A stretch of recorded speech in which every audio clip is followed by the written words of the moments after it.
Chapter 181. The back of the nameless mountain had always been dark, even during the day.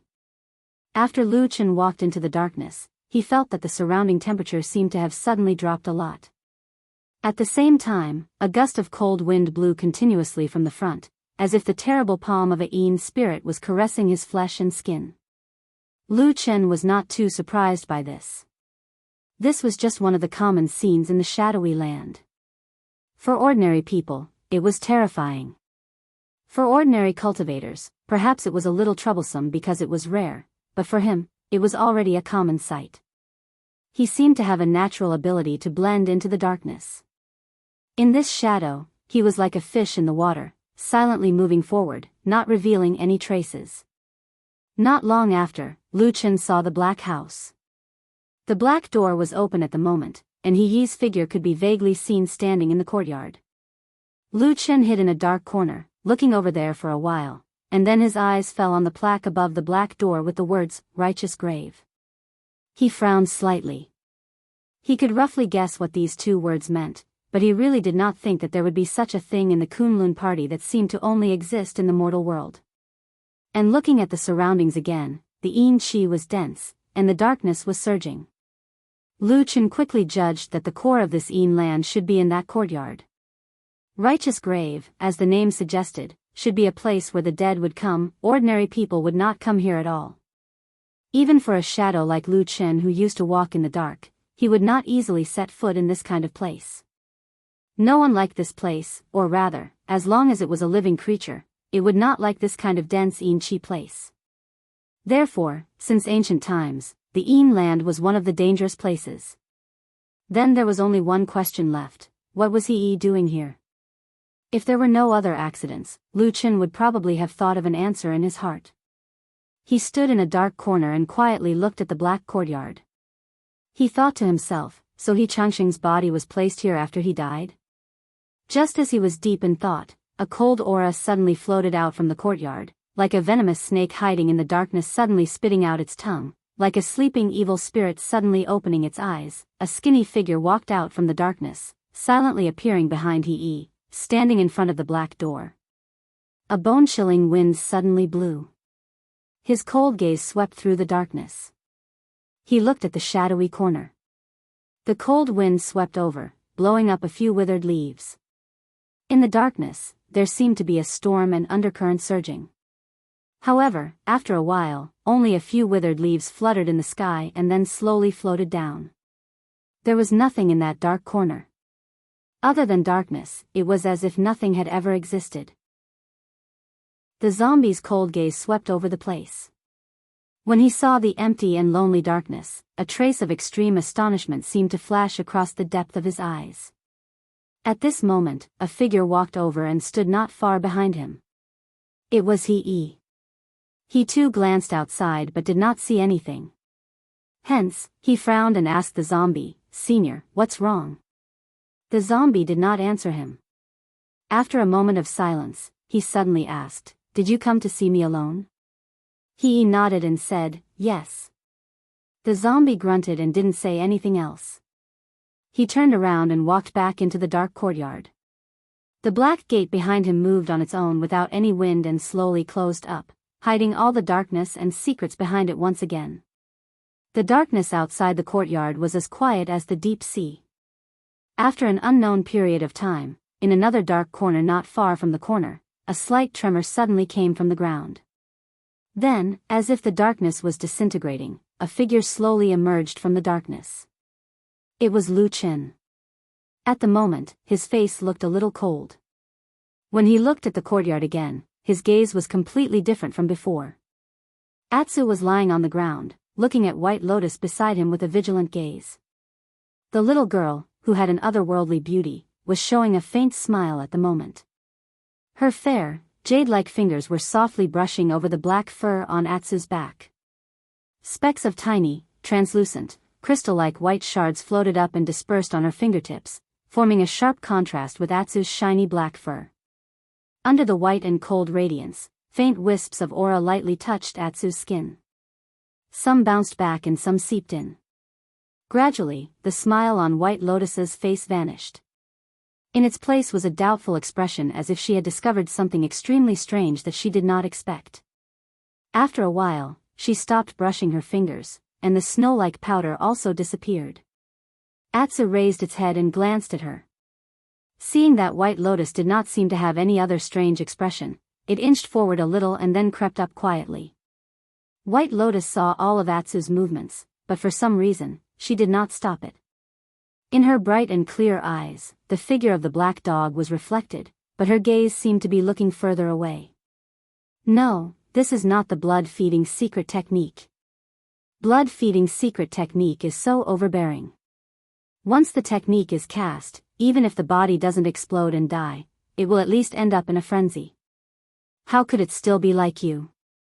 White Lotus stared at Atsu, as if she had seen something unbelievable.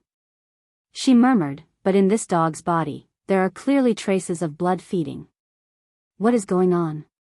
Could it be that in this world, there is another kind of technique that has the same origin as blood feeding, but is stronger than the blood feeding secret technique? If this is the case, then the hundreds of thousands of lives that the southern barbarians have lost for thousands of years are just a big joke. White Lotus suddenly stood up. For some reason, her beautiful face was flushed with excitement as she stared at Atsu. Atsu was inexplicably afraid and took a step back. Lu Chen. White Lotus chuckled softly. Her voice sounded a little erratic. She said, "Interesting, interesting. Lu Chen, who are you?" Lu Chen rushed back to Flying Goose Terrace before dusk. Atsu was delayed for a while. After he came out of the dark grave, he whistled for a while, and Atsu ran back from the forest. On the way back, Atsu didn't seem to be in a very good mood, but other than that, there seemed to be nothing unusual. There was no pain or injury. Lu Chen was also thinking about the strange figure in the dark grave, so he didn't pay too much attention to Atsu. However, when walking on the mountain road of Flying Goose Terrace, both Lu Chen and Atsu seemed to have adjusted their emotions after walking for a while. Atsu began to run back and forth happily.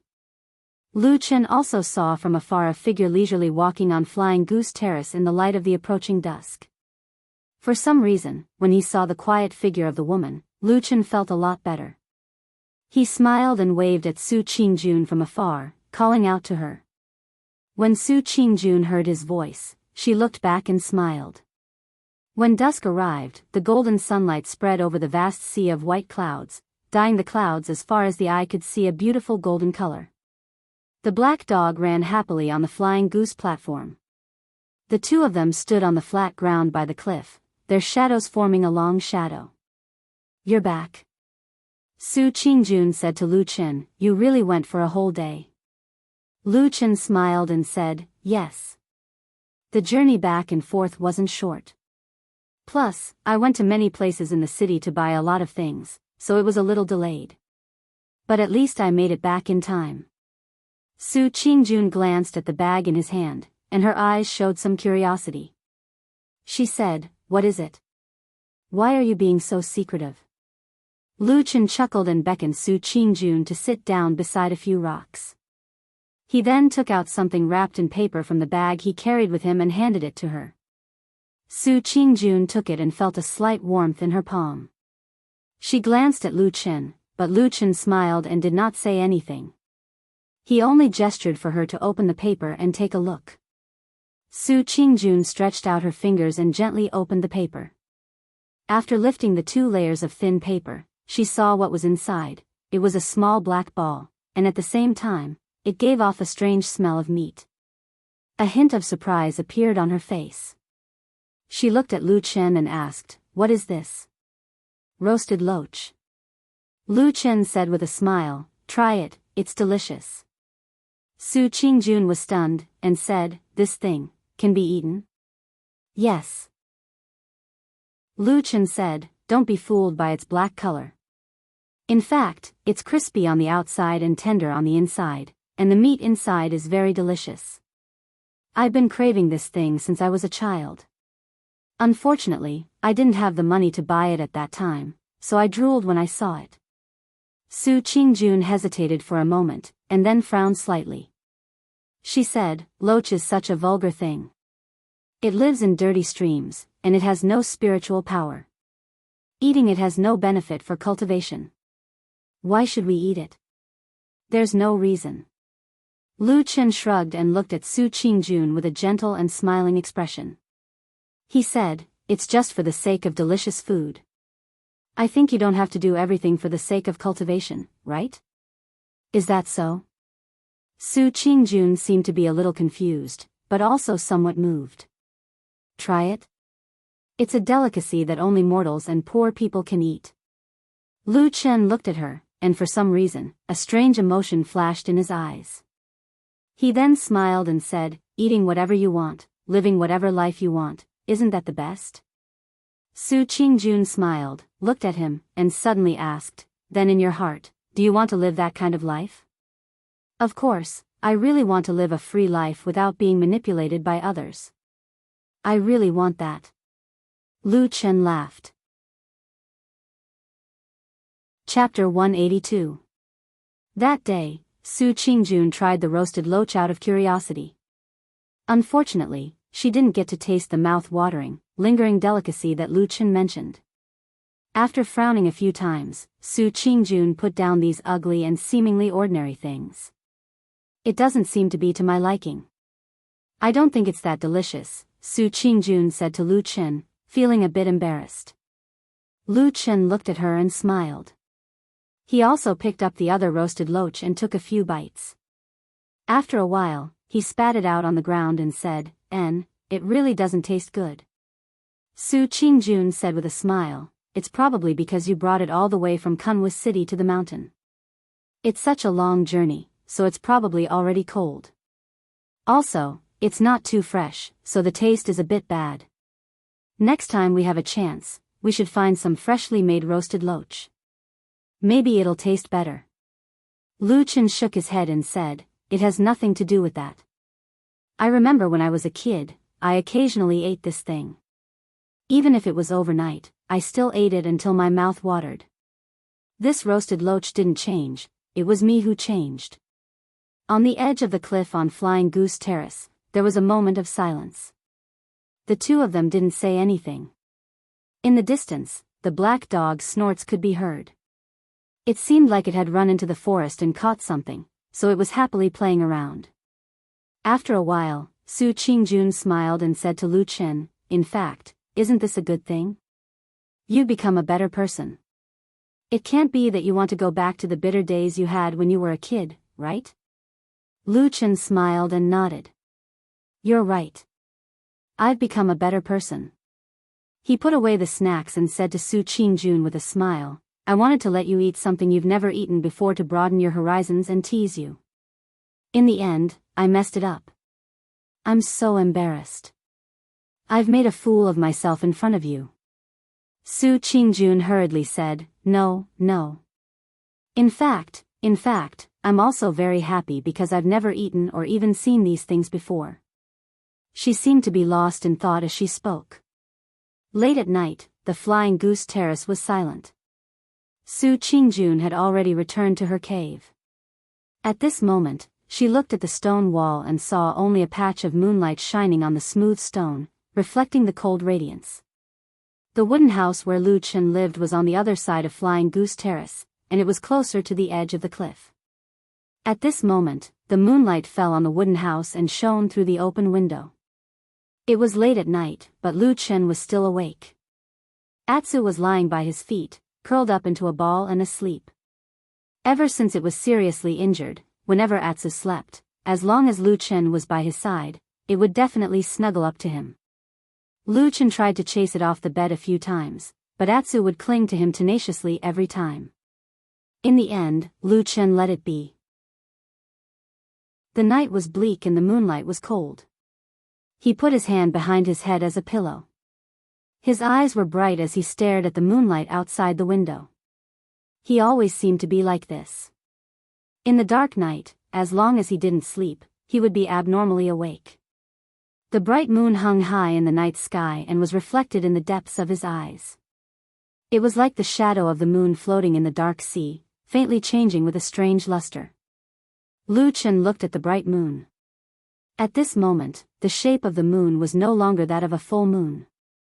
Instead, it was slightly thinner. He calculated the time in his mind and then said to himself in a low voice, "There are still 24 days.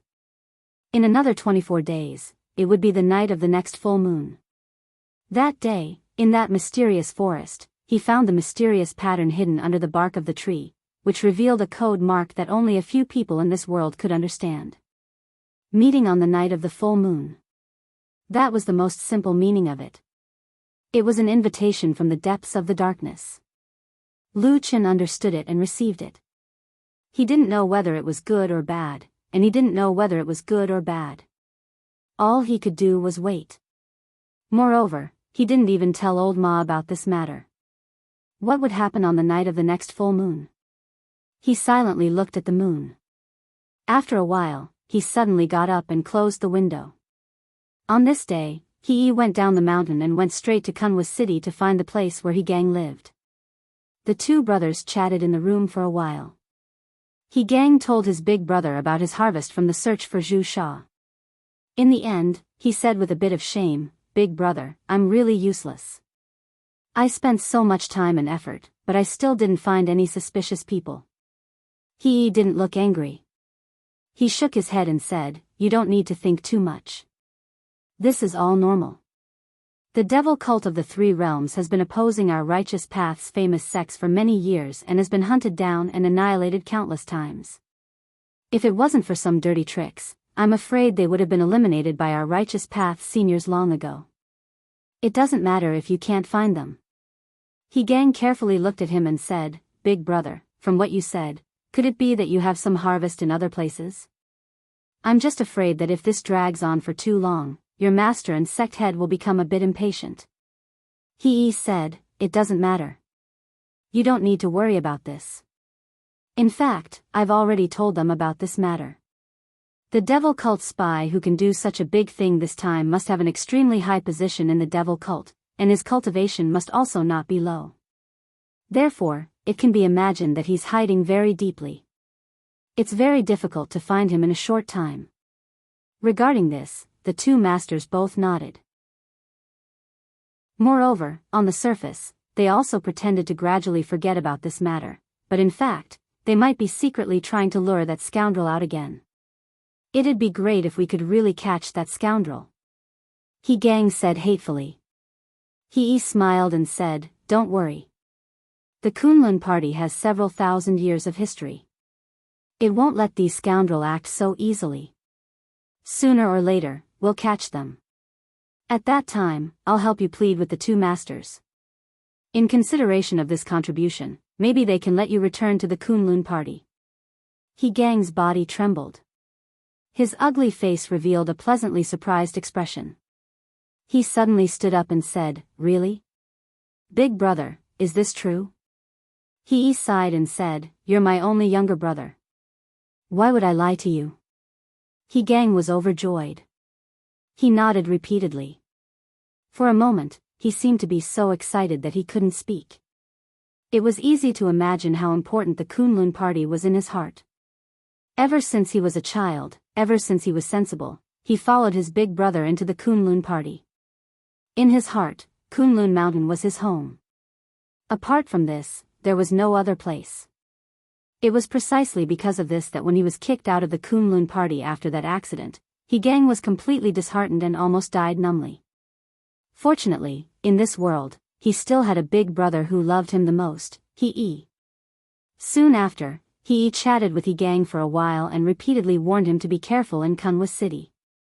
At least, before this important event, he shouldn't stir up any more trouble. He Gang naturally agreed one by one. Soon after, he told He about what he had seen and heard in Kunwa City during this period of time. The most important part was the scene where the Su clan's matter changed. From what he said, He Gang was very contemptuous of Su Qingjun. He indirectly hinted to his big brother that this woman was fickle and wasn't a good match for him. As for Lu Chen, this kind of unpresentable part-time disciple, He Gang didn't even feel like saying his name for fear of polluting his big brother's ears. After listening to what He said, He shook his head and said, "Although my friendship with Su Qingjun isn't deep, I don't think she's that kind of person. Anxious, He promptly said, Big brother, I saw it with my own eyes. He interrupted him and said while shaking his head, You didn't see anything. It's just that Su Qingjun went back to the Su family. I know what to do about this matter. But for us brothers, Su Qingjun is just a passerby who has nothing to do with us. We don't need to curry favor with the Su family, but we also don't need to provoke them. Do you understand? After a moment of silence, He nodded and said, Okay. He looked at his younger brother and softened his voice. He said, Xiao Jiang, I know you wholeheartedly want me to be well, but you don't have to be like this. We two brothers are actually the closest people in the world. To be honest, the only person I can trust with my life is you. I'll naturally deal with the other matters. You don't need to worry about me now. You just need to be yourself, okay? He nodded and said, Yes, I understand, big brother. Don't worry. He smiled and patted He shoulder. He said, When you return to Kunlun in the future, you and I will do great things together. The days ahead are still long. Who knows how far we can go in the future? Maybe we can even become the leader of Kunlun. Who knows? He laughed and nodded repeatedly. A trace of excitement flashed through his eyes. It was as if he was full of expectations and longing for the future. When he left, he did not make a sound. In order to not attract attention, he even changed into another set of clothes and covered his face. Then, he left He house from another direction. However, after he gradually walked away, an honest-looking man who was pulling a cart suddenly walked out from a corner on the long street behind him. His blank and empty eyes looked in the direction that he had left. Then, he turned around and walked in another direction. After about the time it took to drink a cup of tea, this man brought another person and stood in the same place. He first pointed at He house, then pointed at the long street that he had left from, and said a few words to him in a low voice. Standing beside him was a fat man. The fat man was Old Ma. Old Ma looked at the bustling street with people coming and going. He gently waved his hand. Then, the unremarkable man who was pulling the cart beside him retreated. In the blink of an eye, he disappeared into the sea of people like a drop of water. Old Ma pursed his lips. He turned his head. His gaze seemed to be a little cold as he looked at the house. After a moment, he suddenly smiled again. His smile was cold. Chapter 183. The stars moved, the moon set, and the sun rose. Time passed quietly, and after a few more days, there were still 21 days until the next full moon. That morning, when Lu Chen opened the door and walked out of the wooden house, he saw a figure that he had not expected at all standing outside the house. He could not help but be surprised, and said, Why are you here? On the flat ground of the Flying Goose platform, White Lotus was standing there, looking at the beautiful scenery around her, and said, I did not expect this Flying Goose platform to have such scenery, it is really enviable. When will I be able to have such a cave abode? Lu Chen snorted, walked over and stretched, then said, Stop pretending, the strange peak you are on now is the real paradise, the immortal's secret realm. In the entire Kunlun party, only Yuanying Zhenren has the right to set foot there. Would you care about a mere flying goose platform like this? White Lotus smiled, and suddenly saw a black dog's head poking out from behind Lu Chen sneakily to look in their direction. White Lotus immediately laughed, and waved to Atsu, as if she was very happy, and said, Atsu, come here. Atsu looked at White Lotus, and without a word, shrank back, and hid in the room with its tail between its legs, without the slightest hesitation. White Lotus was stunned, and looked a little awkward on the spot. After a moment, she slowly put down her hand, then laughed dryly, and said to Lu Chen, This black dog does not seem to like me very much. Lu Chen also laughed, and said, Although Atsu is stupid, sometimes it will have a flash of inspiration. White Lotus stared at him, and said, Are you mocking me? Lu Chen did not intend to answer her, and only shrugged, then said, Miss Bai, with your current status, I am afraid it is not appropriate for you to come to the Flying Goose platform so rashly, right? Bai Lian said indifferently, what's wrong with that? I don't think it's a big deal. Besides, although this is Su Qingjuan's residence, as long as I don't enter her residence, I can walk around the Flying Goose Terrace as I please. There's no way the Kunlun sect will forbid me from doing so. Of course, such a ban was impossible. The Flying Goose platform was beautiful, but it was really not a restricted area. It was just that most people in the sect respected Su Qingjun, so naturally they would not come here, so the Flying Goose platform became Su Qingjuan's private place. Of course, Lu Chen wouldn't argue with Bai Lian over this, so he simply waved his hand and said, all right, don't waste your breath on me. Since you've come to the Soaring Goose Terrace, you must be looking for Su Qingjun, right? I will help you to call her. As he spoke, Lu Chen turned around, but a look of amusement flashed across his face. He thought to himself that it was still early. Once Su Qingjun was woken up, she would not be in a good mood. At that time, there might be a good show to watch. Unexpectedly, White Lotus stopped Lu Chen, and said, no need to go, I am not here to look for her, I am here to look for you. Lu Chen stopped in his tracks, and after a soft sigh, he turned around and looked at White Lotus. White Lotus looked at him with a smile that was not a smile, and there seemed to be some slyness in her expression. Lu Chen shook his head, and walked over. At the same time, he softened his voice, and said with a bitter smile, I say, didn't we agree before that well water does not interfere with the river water does not interfere with the well water water does not interfere with the river water? You are now a noble disciple of a true monarch, and you also have a 5-pillar bone that is rarely seen in 1,000 years. With such a noble identity, the entire Kunlun party has to coax and flatter you. You suddenly came to find a useless odd-job disciple like me. What do you want me to do? If someone knows something, I am afraid that there will be countless people coming to investigate me tomorrow. White Lotus laughed, and said, why, are you very afraid of being investigated? Lu Chen asked in reply, then are you afraid? White Lotus did not speak. After a while, Lu Chen said, so, it is better for us not to have any contact. You live your good life, and I will drag out my life to be my odd-job disciple. Isn't that good for both of us? White Lotus looked at him, and said, originally, I also thought so. I have never been bothered to care about your matters.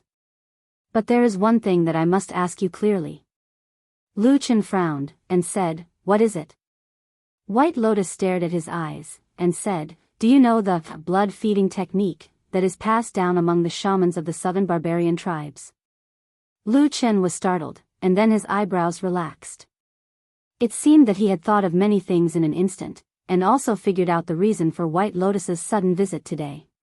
But on the surface, he still shook his head, and then replied with abnormal firmness, I don't know. White Lotus pointed to the wooden house, and said, but I feel the traces of the blood-feeding technique from that dog. Lu Chen almost did not have the slightest hesitation, and directly said, you are wrong. White Lotus looked at Lu Chen for a long time, and after a while, suddenly smiled, and said, I feel that you are becoming more and more interesting.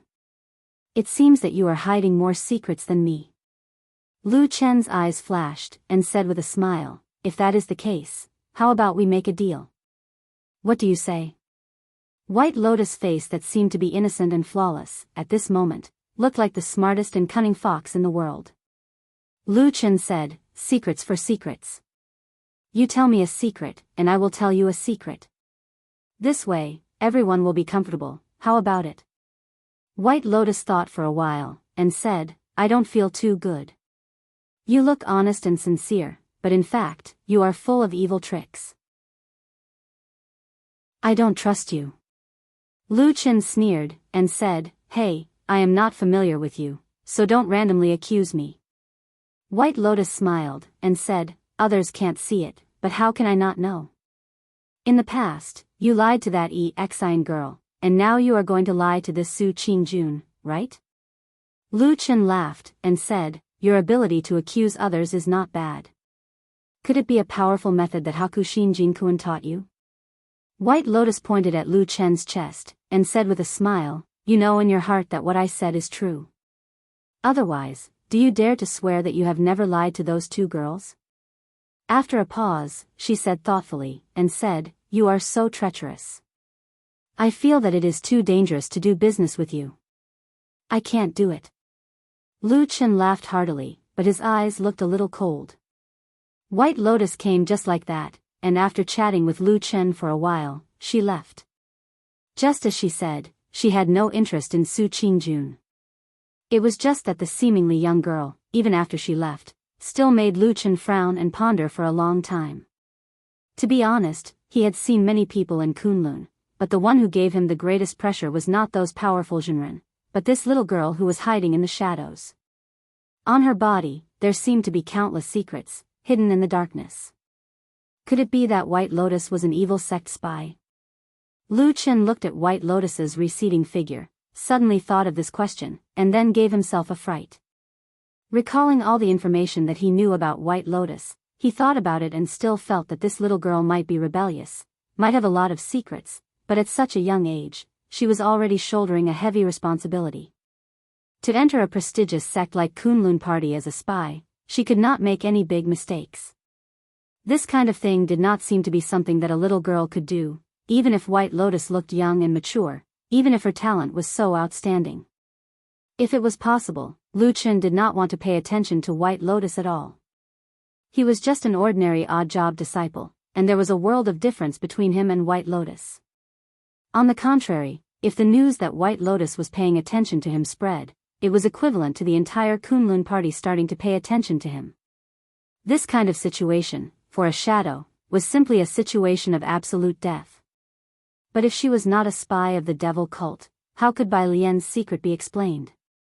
How could a little girl be able to display the secret sorcery of the southern barbarians? She was just a little girl. Everything seemed to be getting more and more confusing.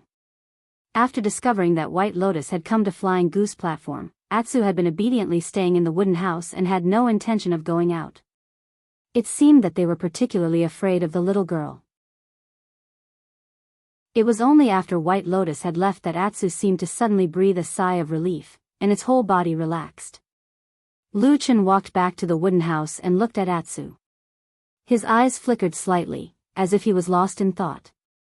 For the rest of the day, it returned to its original peaceful state. Lu Chen did his own work, and then at dusk, Su Qingjun came out for a walk. The two of them stood by the cliff for a while, chatting, and then before the sky turned dark, they each said their goodbyes and returned to their own houses and caves. The night was very dark, there were no stars or moon, only the cold wind blowing coldly, as if it was the so-called dark and windy night. Lu Chen sat quietly in front of the window, looking at the dark sky amidst the rustling pines, until midnight. It was already late at night, everything on earth seemed to have fallen asleep, even the mountains had fallen into a deep slumber. In the wooden house, Atsu curled up at his feet, sleeping quietly, looking exceptionally at ease. Lu Chen quietly stood up, his whole body suddenly slanted, he did not even open the wooden door and just strangely slid out of the window, and then turned over and closed the window. Under the night sky, he blended into the darkness, drifting away into the distance. That mysterious evil sect spy had left a mysterious symbol on the big tree in that forest, although Lu Chen could understand it and guessed that it meant to meet on the night of the next full moon, but before that, he would not let go of other suspicious clues. Perhaps that symbol was just a trap with ulterior motives? Lu Chen, in his many years as a shadow, had long learned the instinct to not trust anyone. So when there were other suspicious points, he would not easily let it go. For example, that dark and mysterious righteous grave. Chapter 184. Before that day, Lu Chen had never known about this strange and mysterious place in Kunlun Mountain. Sometimes, when he thought about it, he felt that the martyr's grave really was a very strange place. In a famous sect like the Kunlun Party, this kind of secular thing should not exist, but it did, and it seemed to have a very long history. In the past, Lu Chen had never heard a word or two about the martyr's grave from anyone. It seemed that everyone had ignored this place, just like the dusky shadow that always shrouded the area around the martyr's grave. The martyr's grave had always been out of people's sight. People did not know about it, but it had always existed. In fact, there were many similar things in the world. There were many people and things that we had never seen or heard of, so we thought that it was impossible. Even if we accidentally discovered something, we would certainly use our own imagination to speculate what that thing looked like. Of course, Lu Chen would not be like this. Compared to the vast majority of cultivators in the cultivation world, the current him might be weak on the surface, but his experience and knowledge, after seeing too many people and things, had long made him understand this truth. He was indeed surprised by the sudden appearance of the martyr's grave, but what he should do was not speculate, but carefully investigate. Abnormalities were demons, and the martyr's grave in Kunlun Mountain really seemed a bit too strange and abrupt. However, if it was really just a place that took in ownerless corpses, even if he had some doubts, he might not necessarily take the risk. The most important reason why he sneaked into the nameless mountain this night was of course because he saw He come here that day. He, this person, was now like a venomous snake hiding in the darkness, coldly and desperately searching for the whereabouts of the murderer. And coming to the martyr's grave must also be because he seemed to have discovered something here. What exactly did he obtain from the martyr's grave? Lu Chen was determined to get to the bottom of this. The Shadow's patience was certainly unquestionable, but no one could question the Shadow's ability to act. It was just like the battle in the desolate valley 10 years ago. No one had ever given him an order, and no one had ever told him what to do. However, at the most dangerous and critical moment, he had still acted decisively. His figure quickly moved forward in the darkness, but for some reason, perhaps because the night wind was too cold, he suddenly felt a chill in his chest. In the blink of an eye, it had been 10 years since he last saw her. That once beautiful face, along with the passage of time, seemed to be like all the memories in the world, gradually becoming blurry in his memory. The only thing that was still clearly engraved in his heart was her name. The curfew of the Kunlun party was an ancient rule. No one knew how many years it had lasted, including all the Yuanyingzhenren. This rule had existed since the first time everyone climbed the Kunlun mountain. Perhaps it was really decided by Kun Yuanzi and Tai Luo. But what was the point of setting a curfew? Lu Chen did not know. In fact, during his days on the Kunlun mountain, when night fell completely, he had secretly left his house several times and moved stealthily in the darkness. It was also because of this that he felt particularly confused about the curfew on the Kunlun mountain. Every time he sneaked out late at night, almost all the places he passed by at night on the Kunlun mountain did not have any thieves. Everyone was in awe of the Kunlun party. He had walked many times on those lonely mountain paths at night. But nothing had happened, and there was nothing strange or incomprehensible.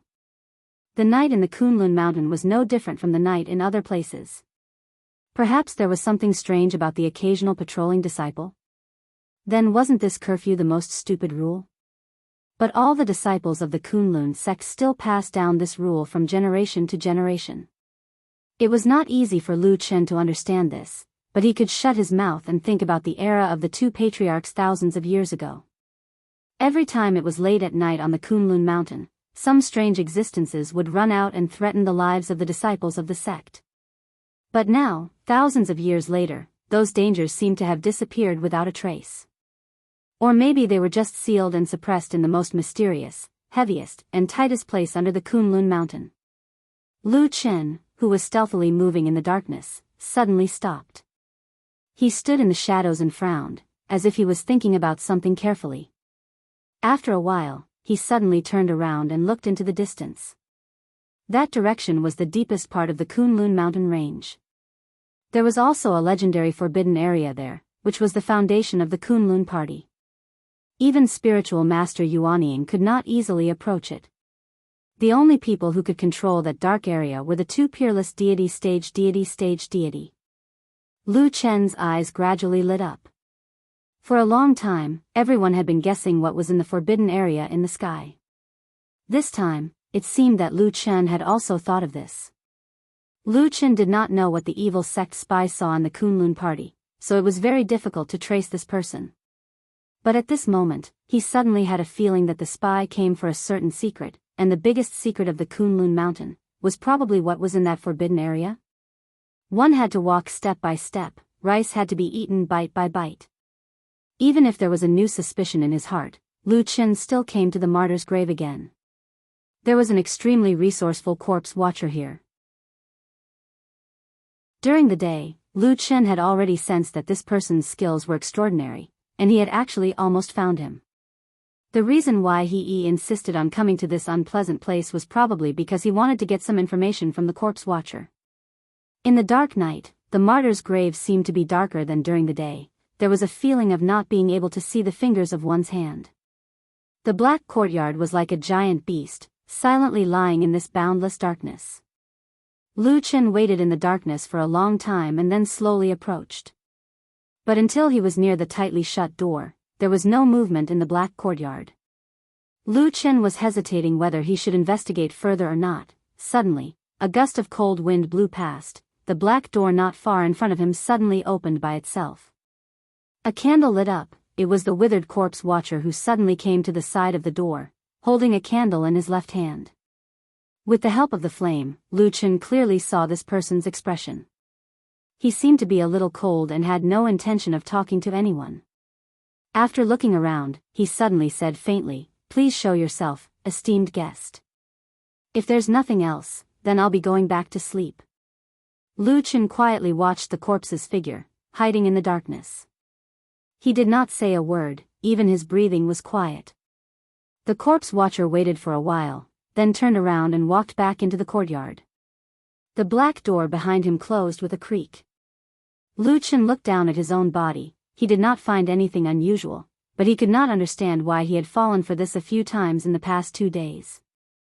The corpse watcher seemed to always be able to notice something was wrong in advance, but it seemed like he could not really pinpoint the enemy, so it was a little awkward. So now, should he go over? He stood in the darkness outside the righteous grave for 2 hours. He did not rashly walk forward. He only raised his head and looked out into the distance, looking at the majestic mountain peaks and the topography of this place. Before the 4th hour arrived, he suddenly turned around and left. At this time, the sky was still pitch black, but to be precise, another day had already passed. There were still 20 days until the next full moon. Lu Chen quietly left the righteous grave area, but what he did not know was that when he left, in the dark courtyard, the corpse watcher did not go to sleep like he said he would, but stood alone in the middle of the courtyard, as if he was listening to something. When Lu Chen left outside, the corpse watcher finally let out a sigh of relief. He raised his head to look at the sky, suddenly muttering to himself, "These few years, the Kunlun party has produced many geniuses, their future is really limitless." Lu Chen took advantage of the night to leave, ready to rush back to Flying Goose platform before daybreak. Although it was unlikely that Su Qingjun would come out to patrol so early in the morning, that woman actually had a very strange and funny little quirk. She especially liked to sleep. On the night that Su Qingjun was seriously injured, Lu Chen had once entered her cave residence. Although later on, no matter who it was, he was very tight-lipped, saying that he had never entered her cave residence, but on that night, Lu Chen did see something that he should not have seen. Su Qingjun seemed to have a rather split personality. She was dignified and beautiful in front of others, but actually a little lazy in private. Lu Chen still clearly remembered that when he entered that day, he saw that the bed in Su Qingjun's cave residence was very clean, everything was very tidy. Only the quilt was not folded. When he thought of these things in his heart, he was secretly a little amused, but perhaps Su Qingjun had warned him, so he had always kept his mouth shut about this matter. But sometimes when he thought of it, he would still laugh, thinking that if Su Qingjun got married in the future, would she still be able to avoid her husband at that time? In the dark night, the wind was strong, and the mountain path was long, but his footsteps were light and quick. Suddenly, from an unknown place in the depths of the darkness, a strange sound came abruptly, like the mouth of a ferocious beast, but also like the sound of a hungry wolf drooling. Lu Chen's footsteps suddenly stopped. In the darkness ahead, in this quiet night of Kunlun Mountain that seemed to have been peaceful and quiet for thousands of years, there were 3 green lights in the shape of a triangle, as if there were 3 eyes on a head. Incomparably strange appeared in front of him. Chapter 185. In the darkness, the shape of the monster's body could not be seen clearly. Only those 3 strange green eyes stared intently at Lu Chen. At that moment, Lu Chen almost subconsciously thought of Atsu. In the past, in the middle of the night, Atsu's eyes also had a similar fire-like glow. But the two were different. Lu Chen quickly made this judgment. Although Atsu's eyes were green, the luster in them was clean and bright. Although it looked a little gloomy in the dark, one could still feel the change of emotion in them. There was that kind of vitality. The emerald green eyes that suddenly appeared in front of him were much stronger than Atsu's eyes. They were like 3 burning green flames that were filled with a brutal and cruel aura, as if there was only the intention to kill left. For some reason, after seeing this clearly, Lu Chen secretly heaved a sigh of relief. Then, his face quickly sank. He frowned and looked at the strange monster that suddenly appeared in the dark. Of course, this thing was not a kind creature. Just the brutal aura that came from the dark was enough to make him categorize it as one of the most ferocious creatures he had ever seen in his life. Almost all the creatures that he had seen in the past were in the most dangerous places in this vast land of China, which was the depths of the land of chaos. But this place was clearly the Kunlun Mountain, the spiritual mountain of the western land, the mountain base of the Kunlun party. How could there be such a ferocious monster? Many questions flashed in Lu Chen's mind, but he did not think too much about it. Because after the strange emerald green eyes confronted him for a moment, the monster seemed to be unable to suppress its desire for flesh and blood. It let out an ear-piercing shriek and suddenly rushed over. The sound of the monster breaking through the air was incomparably sharp, like an arrow that had been released from a bow. Because of the monster's movement, Lu Chen vaguely saw a little of the monster's appearance. It looked like a strange snake-like insect. It was half the length of an arm and its body was only as thick as a thumb. However, it had a strange head the size of a fist. The most eye-catching and most terrifying 3 green eyes were on the top of the monster's head. The whistling sound seemed to carry darkness with it as it rushed over. Lu Chen's face was as calm as still water. He took a step back and flipped his right palm. A black short sword appeared in his hand and he slashed it down. However, the strange insect's speed was so fast that it actually made a turn in mid-air and avoided the sharp blade. It even took advantage of the situation and flipped up from the blade. In an instant, it curled around Lu Chen's wrist. Then, it lowered its head and directly bit Lu Chen's wrist. These few movements were incomparably fast. The strange insect's speed was frighteningly fast, and Lu Chen couldn't react for a moment. He only felt a sudden sharp pain in his wrist, and at that moment, he seemed to hear another kind of frightening sound. It was the sound of skin tearing and flesh scraping against bones. It was the sound of the terrifying strange insect devouring flesh and blood in a frenzy. Moreover, almost in an instant, the strange insect actually wriggled madly. Then, it directly drilled into the wound it had bitten, directly entering into Lu Chen's arm. A terrifying pain surged up from his arm like a tide. Lu Chen's palm trembled violently. At that moment, he instantly lost control of his right hand. His fingers loosened powerlessly and the black short sword fell to the ground. And in the dim light in the darkness, he could even see a twisted and terrifying scar bulging on his skin. It was desperately twisting, constantly rushing up his arm. It seemed that in a short moment, the strange insect would rush through his shoulder blade and straight into his chest to gnaw at his heart, lungs, and 5 internal organs. In this dark night, it was suddenly filled with infinite terrifying killing intent. It was as if the whole world had turned into a sheet of ice. Lu Chen suddenly snorted coldly. A dark flame suddenly lit up from the depths of his eyes.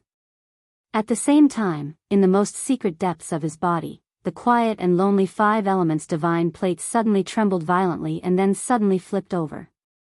The black divine plate appeared again. That dot of black flame burned in his chi. In an instant, the black flame flourished. The strange insect in his arms suddenly stopped. It seemed that in that instant, it also felt something. Even in front of his flesh and blood, this strange insect unexpectedly showed a trace of inexplicable fear. It actually had some intention of retreating. However, the darkness had arrived. Like a roar on a boundless dark sea, the endless darkness instantly boiled up and crazily surged towards Lu Chen's body from all directions. The cold wind blew and the darkness whistled. It was like a crazy dance, surrounding the cluster of dark flame in the deepest depths of the shadow. An ice-cold aura dispersed in all directions. There was no longer the slightest mercy or anger. A terrifying and murderous aura suddenly rose from Lu Chen's body. It rolled back and directly rushed from his body towards the strange insect's right arm. The dark flame flickered in this tidal wave. It was like a ferocious smile opening the mouth of an evil spirit to devour all living beings. This murderous aura was even more tyrannical, more terrifying, and more merciless than the aura that the strange insect had just revealed. That strange insect's tyrannical aura seemed to crazily devour flesh and blood. But the murderous aura in Lu Chen's body seemed to be born purely for killing. It wanted to destroy everything and wipe out all the vitality of all living beings. In the darkness, Lu Chen opened his eyes and stood upright. His body suddenly shook. Then, countless black flames suddenly gushed out from his body, burning wildly. But the strange thing was that his clothes were not damaged at all. He looked like a burning man made of black fire. The strange insect suddenly trembled violently, and then it retreated madly. However, it was already too late. The tide of darkness was like a monstrous wave that surged into the heavens, and it charged directly into Lu Chen's right arm. After that, it drowned the strange insect that was hidden within his flesh. Everything, in an instant, was silent. After the tide, the world was as quiet as before. Only Lu Chen's body was still standing in the darkness, gently gasping for breath. After a moment, he slowly raised his right hand and then gently shook it. With a ha-pa-ta, a small piece of burnt black shrunk to the size of a little finger, as hard as a rock, fell out from his wound. Then, it heavily hit the ground and rolled twice. The night wind was cold, blowing past his body. Lu Chen felt a chill from his forehead, neck, and back. Only now did he discover that in that instant, his entire body was covered in cold sweat. The black flames were still burning in his eyes. The tide of darkness was still surging in his body. He gently gasped for breath, feeling a trace of trembling. The surging black flames gradually calmed down. Then, they slowly retreated, shrinking back into his body. The night once again calmed down. Even the darkness became gently clustered around him, comforting his body. But at this time, in the strange black tide that was gradually returning to the energy sea, Lu Chen suddenly felt a trace of a different aura. It was a new aura with a murderous and tyrannical aura. It was the aura that the black flames had plundered after killing the strange insect. In the past, when he had this strange black disk, every time he killed a living being, a trace of a similar aura would be absorbed into the black flames on the black disk.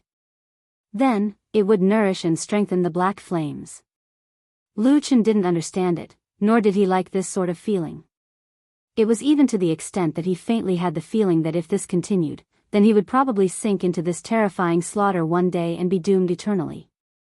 Therefore, after that, he rarely killed living beings, unless it was absolutely necessary and when he had to protect himself. But this night, the aura he felt was completely different from the previous slaughter. The murderous aura that had been plundered was strong and abundant, almost 10 times stronger than any slaughter in the past. And after absorbing this strong new power, the black flames on the black disk in Lu Chen's energy sea seemed to instantly grow larger. In that dark world, it burned quietly, as if it was showing a mocking smile to the owner of this body. Lu Chen stood in place in silence for a long time. Then, he closed his eyes. After a long time, when he opened his eyes again, the black flames had disappeared. The surrounding night wind had cooled down and was no longer harsh. It blew through the forest as if nothing had happened in the night. Lu Chen took a step forward and squatted down. There was a black thing on the ground. He picked up the black dagger that had fallen to the side and gently fiddled with it. After confirming that there was nothing strange, he picked it up again. This was the remains of that strange insect. Under the burning of the terrifying and violent black flames in his body, this strange insect had almost no ability to resist and was directly killed.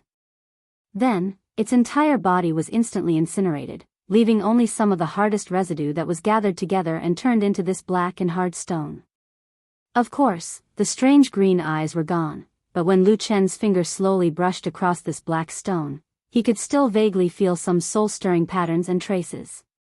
The residue of the bones and sharp teeth had fused together.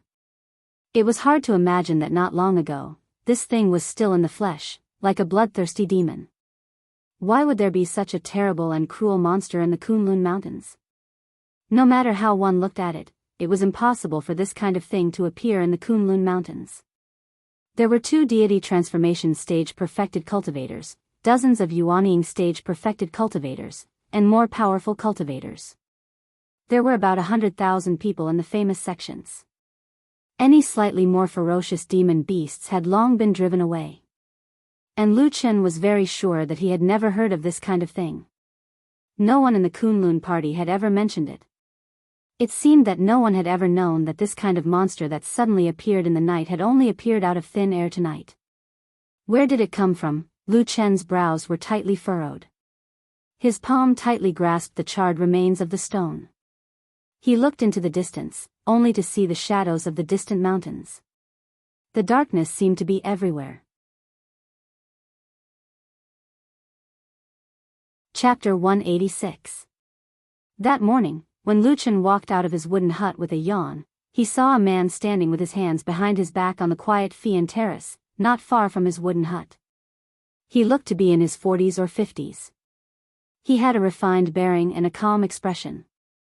Perhaps it was because of his age, there were already some stars on his temples, but it could still be seen that he was still in the prime of his life. The man stood there, looking at the sea of clouds beyond the cliff. Then, he turned around and saw Lu Chen. He smiled calmly and quietly, nodding at Lu Chen and saying, "Hello." "Yes, hello. May I ask who you are, senior?" Lu Chen tried to recall, but he had no impression of this person before, so he asked politely. The man walked toward him and stopped a few feet away from Lu Chen.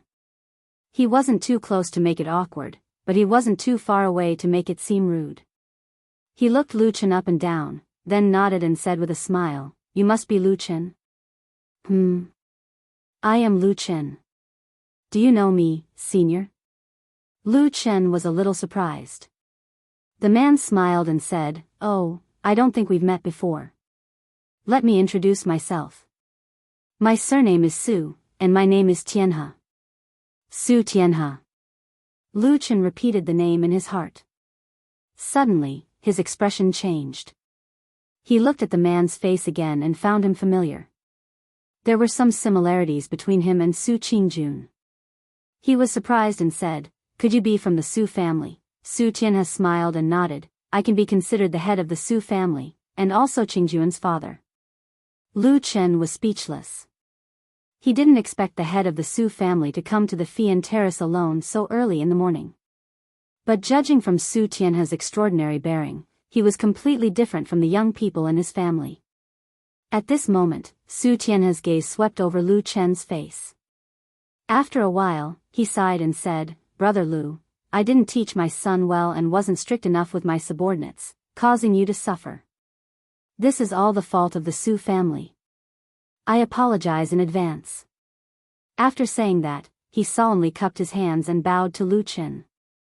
Lu Chen raised his eyebrows and a strange light flashed in his eyes, but he quickly stepped aside and said, "Senior, please don't do this. I don't deserve it." Su Tianhe smiled at Lu Chen and said, "Brother Lu is reasonable and an outstanding person. I believe you are also a broad-minded person." As he said that, he stepped forward and stuffed a cloth bag into Lu Chen's hand, saying, "There are some rare spiritual materials in this bag. They are probably worth thousands of spiritual stones. It's just a small token of my appreciation, but it can't make up for the guilt in my heart. Please accept it, Brother Lu. For the sake of my old face, please don't hold a grudge against our Su clan." As he said that, he looked at Lu Chen with a sincere expression. Lu Chen's face also showed some fear and nodded, saying, "Senior Su, you are too polite. How can I accept this?" As he said those polite words, Lu Chen was about to push the cloth bag out, but his fingers tightened on the cloth bag. Su Tianhe glanced at the cloth bag and a smile appeared at the corner of his mouth. He was determined to give it to Lu Chen. The two pushed for a while, but in the end, Lu Chen reluctantly accepted it and thanked Su Tianhe with a happy face. After joking for a while, Su Tianhe and Lu Chen seemed to be chatting very congenially. Su Tianhe glanced at the cave on the other side and turned to Lu Chen, saying, "Brother Lu, I think it's getting late. Can you help me call Qing Jun and ask her to come out and meet me?" Lu Chen was slightly surprised and said, "Senior, you and she are father and daughter. Can't you just go and call her directly?" Su Tianhe sighed and said, "Brother Lu, you don't know. I was not at home a while ago. I heard that Qing Jun came back and quarreled with my wife and a few brothers. After that, we didn't contact each other for a few days. When I came back and heard about this, I immediately reprimanded them and then came up the mountain." Speaking up to here, he paused for a moment and then said sincerely, "In fact, what you said just now is also reasonable. Qing Jun and I are father and daughter. Everything can naturally be discussed. But I'm afraid that she is still angry and unwilling to see me. So, I'll have to trouble Brother Lu." Lu Chen nodded and said, "So that's how it is. All right then, I'll help you call her. However, I have to warn you first that I don't dare to guarantee that she'll come out to see you herself." Su Tianhe laughed and looked relaxed, but there seemed to be a glimmer of light flashing in the depths of his eyes. He said with a smile, It seems that Brother Lu really understands Qing Jun. Do you know that it's a little difficult to call her this morning?" Lu Chen was startled for a moment, then immediately shook his head and said with a smile, No. Senior Su, you misunderstand. How would I know? I'm just afraid that a lowly odd-job disciple like me might not pay attention to young Lady Su even if I call her. All right, wait a moment, I'll go call her for you. As he said this, he turned around and walked towards the stone door of the cave residence. The morning sun sprinkled down from the sky and shone on the faces of the two men. When Lu Chen turned his back to Su Tianhe, the smiles on their faces disappeared at the same time. The man's gaze was calm and somewhat cold, deep as the sea. Lu Chen stood in front of the stone door of the cave residence and began to loudly knock on the door. Occasionally, he and Su Tianhe would look back and smile at each other and nod slightly. But after a long time, the stone door still didn't move. It seemed that Su Qingjun had no intention of coming out. Lu Chen touched his chest.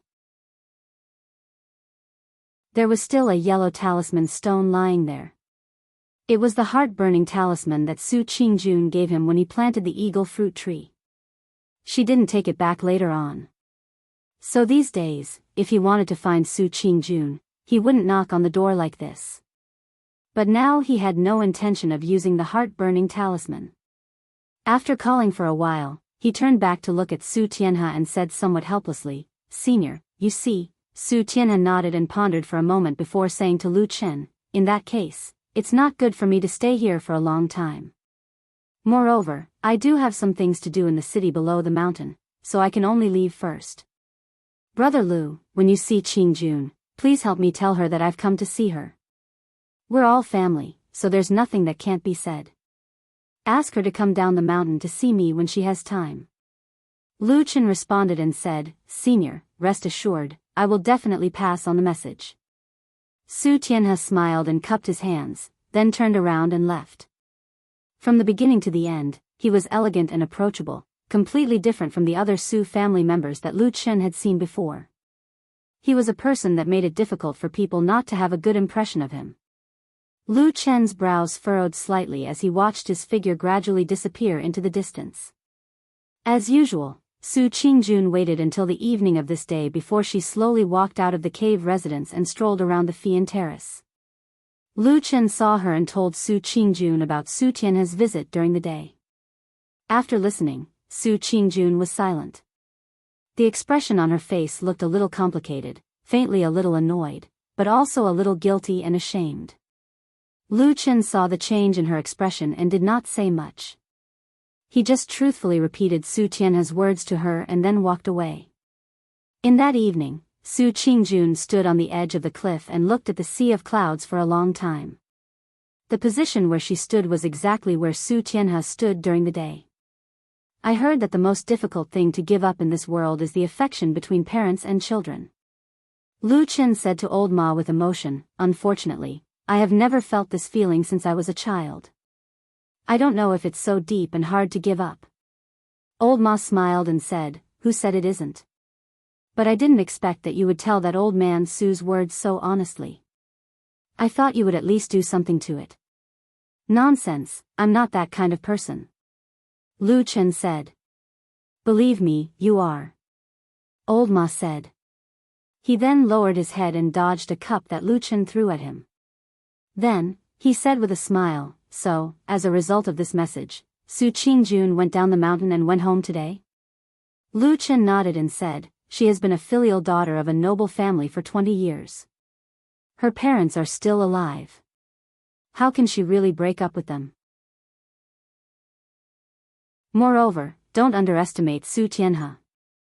I think he is very shrewd and not easy to deal with.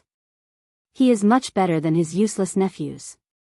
Old Ma said with a and said, yes, the Su family has been thriving these years, and Su Tianhe has contributed a lot. Lu Chen did not talk about this. They sat for a while, and Lu Chen suddenly said, how many days until the next full moon night? Old Ma was startled and said, why do you ask this? He said with a frown for a moment and then said, 19 days. Lu Chen was silent for a moment and said, can the damn Baldy come back before that day? Old Ma's eyes narrowed and his face suddenly became serious. He stared at Lu Chen and said in a low voice, what's going on? Could it be that the spy has made a move? Lu Chen hesitated and said, I can't be completely sure. As he spoke, he told Old Ma about the mysterious symbol he found in the forest that day and what he understood from it. In the end, he said, whether the traitor will appear that day or not, and whether he will meet me, I still can't say for sure. Old Ma thought for a moment and said, I will immediately report this to Milord, and then you come back in 3 days. How about it? Lu Chen nodded and said, okay. Old Ma still showed a trace of joy on his face and said, if we can find the spy so smoothly, we will be relieved. Lu Chen smiled and said, what's wrong? Could it be that you originally wanted to search here for more than 10 years? Old Ma thought for a moment and said with a smile, I don't need more than 10 years, but I really thought that it might take at least a few years. The two smiled at each other. After a moment, Lu Chen seemed to ask him casually, oh yes, you are quite knowledgeable. Have you heard of a strange insect with 3 green eyes, shaped like a small snake that devours flesh and blood? Chapter 187. Old Ma was stunned for a moment and said, what is it? Tell me in detail. Lu Chen told Old Ma about the appearance of the strange 3-eyed insect he saw last night in detail, but ignored the short but thrilling and extremely dangerous fight. Old Ma also frowned after hearing this. After pondering for a while, he shook his head and said, I have never heard of such a strange and ferocious creature in this world before. Well, I will help you check it later. Lu Chen knew that besides being well informed, Old Ma also had all kinds of connections. For so many years, he had no confidence in Old Ma, but his confidence in this aspect had never wavered. He nodded and said, okay. Old Ma pondered for a moment, and suddenly showed a trace of doubt on his face. He looked at Lu Chen and said, strange. This kind of monster is so cruel, and it must have killed many people. How could it appear in a place like Kunlun Mountain? Lu Chen also nodded and said, yes, I also thought of this last night, but I also couldn't figure it out. And I've been on the mountain for so long, but I've never heard of anyone talking about this kind of monster before. Even earlier, there was no news about it. It should have just appeared suddenly. Old Ma's face suddenly darkened, and he lowered his voice and said softly, is it really so coincidental? Could it be that someone has their eyes on you? Lu Chen also fell silent. After a moment, he said, it shouldn't be. At present, the Su family was the only one who was unhappy with me. However, with Su Qingjun around, they wouldn't dare to act recklessly. Not to mention that Su Tianhe had personally come to the Flying Goose Terrace once. It was obvious that he wanted to ease the relationship between father and daughter. At this critical moment, they won't act recklessly. Old Ma nodded slowly and said, "What you said makes sense, but I always feel that there may be some undercurrent surging in Kunlun Mountain recently. You should be careful." Lu Chen grunted in acknowledgement, then glanced at him and said, "What do you mean by undercurrents? Explain it clearly. Could it be that you've heard some rumors recently?" Old Ma hesitated for a moment and said, "I did hear some news before. It's said that there is someone in the Kunlun party, well, at the level of Immortal Yuanying, who is dissatisfied with the current leader, Immortal Idle Month." Lu Chen raised his eyebrows, and his expression suddenly became serious. He said softly, "Really?" Old Ma nodded and said, "Most likely true." Lu Chen did not ask Old Ma where this news came from. Years of friendship and getting along with each other had long made him understand the propriety of this matter. Moreover, he also believed that since Old Ma dared to tell him this news, it was most likely confirmed. He pondered for a moment and suddenly laughed, but his voice was still low.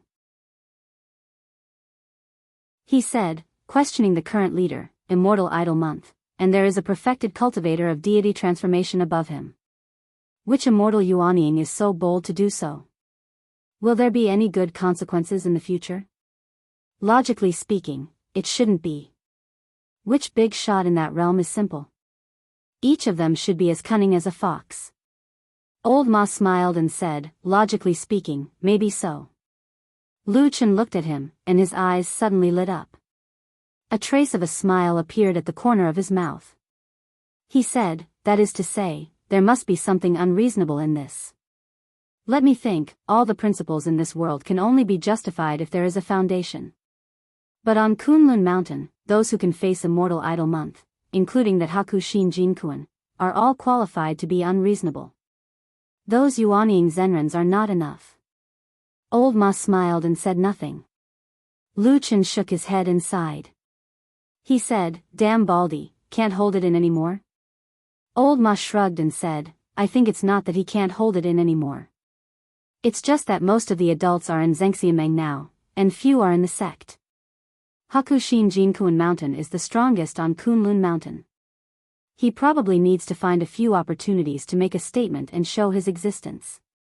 Lu Chen nodded and said, "That makes sense. No wonder those Yuanying Zenrens dare to say such strange things. They have a backer behind them." Are those two from Baichao Tang's sect who are talking?" Old Ma said, "I heard that there are 3 or 4 of them, but the loudest ones should be Qiandang and Mingzhu Zhenren. And they do have a good reason to do so. After all, this time their excuse is related to Baichao Tang's sect." Lu Chen was stunned. He said, "What's their excuse?" Old Ma smiled and said, "Last time, a demon from the devil cult assassinated a servant disciple of Kunlun party. After many days of investigation, there was still no news. Naturally, Baichao Tang's sect will complain. I think even Zhenren Idle Month can't say anything about it." Lu Chen was silent for a moment. He said, "Good move." On this day, both Su Qingjun and Lu Chen went down the mountain. Flying Goose Terrace was deserted. Except for the cave residence with the closed stone door, there was only a lonely wooden house with a black dog inside. Atsu seemed to be completely used to living in Flying Goose Terrace. Every day after waking up, it would walk around Flying Goose Terrace like a king inspecting his territory. From time to time, it would find a corner or a tree root to pee. Originally, it would run to the cave residence's stone door to do this, but under Su Qingjuan's strong protest and Lu Chen's scolding, Atsu cleverly avoided that area. But sometimes, when it looked at the stone wall, there was still a hint of regret in its one eye. Flying Goose Terrace was a secluded place. Usually, people rarely came here. There were no fierce beasts in the forest, but there were many birds. Usually, the birds' clear and melodious chirping added a bit of fairy-like atmosphere to the place. After Atsu patrolled around, it walked to the cliff and lay on the ground, staring blankly at the sea of clouds in the distance. In the past, whenever it was free during the day, Atsu would not stay alone like this. It would often run out into the forest to play, cross mountains and rivers, and run to its heart's content. At that time, it even liked to go to the strange Dog Head Mountain to look for the giant oxen and see the layers of strange beasts on the mountain.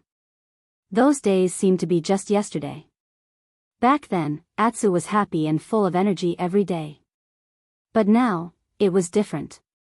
Atsu no longer looked for oxen, and it no longer went to the Dog Head Mountain.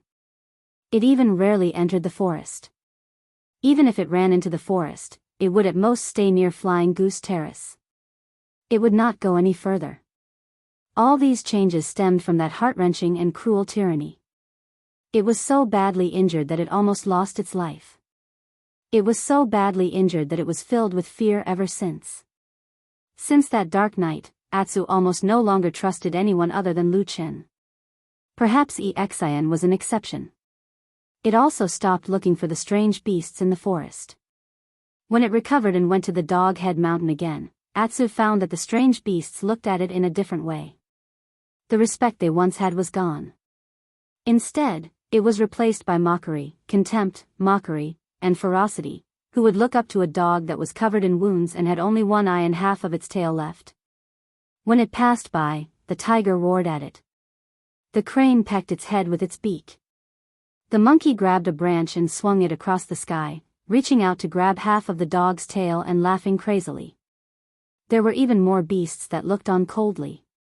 No matter how the black dog wailed, they were indifferent. Occasionally, when the dog fell in front of them, they would kick it. In all the forests in the world, the strong preyed on the weak. If the strong were to be respected, who would sympathize with you when you were crippled and suffer? Atsu once looked up at the peak of the mountain. The huge figure was lying there as usual. It looked like it was sleeping, but it also looked like it could not be bothered to care about these trivial things. After that, Atsu left that place and never returned. Since then, it stayed by Lu Chen's side even more. Even if it was a dark night, it would curl up next to Lu Chen to sleep. That day, the sun was warm. It shone on the sea of clouds and the black dog's body. Atsu yawned lazily and lowered its head to the ground. It felt a little bored. It glanced at the mountain path that led down from the Flying Goose platform. There was no one on the mountain path. It knew that there was still some time before Lu Chen returned. A few crisp chirps of birds came from the forest. Atsu thought for a while, then got up and walked toward the back of the mountain. It seemed to have a love for the forest in its body. It liked the feeling of being in the forest. Walking into the forest behind the Flying Goose platform, there were old trees and vines that had grown for many years everywhere. The air was filled with a fresh scent, which made Atsu feel much better. It sniffed everywhere and seemed to be happy. Even its footsteps became lighter. Just like that, it walked and stopped, running and jumping. The changing light and shadow in the quiet forest was like a paradise that belonged only to the black dog. Suddenly, Atsu stopped in its tracks. It raised its head and stared ahead with its only eye. There was a big rock next to a big tree over there. A figure stood under the rock. At that moment, it heard the noise and turned to look. When its gaze swept across Atsu, it smiled. It was White Lotus. This mysterious and beautiful fairy-like girl suddenly appeared in the forest behind the Flying Goose Terrace. At first glance, she seemed to be a beautiful fairy in this emerald green forest, but for some reason, there seemed to be a trace of an indescribably strange aura about her. She smiled and waved at Atsu.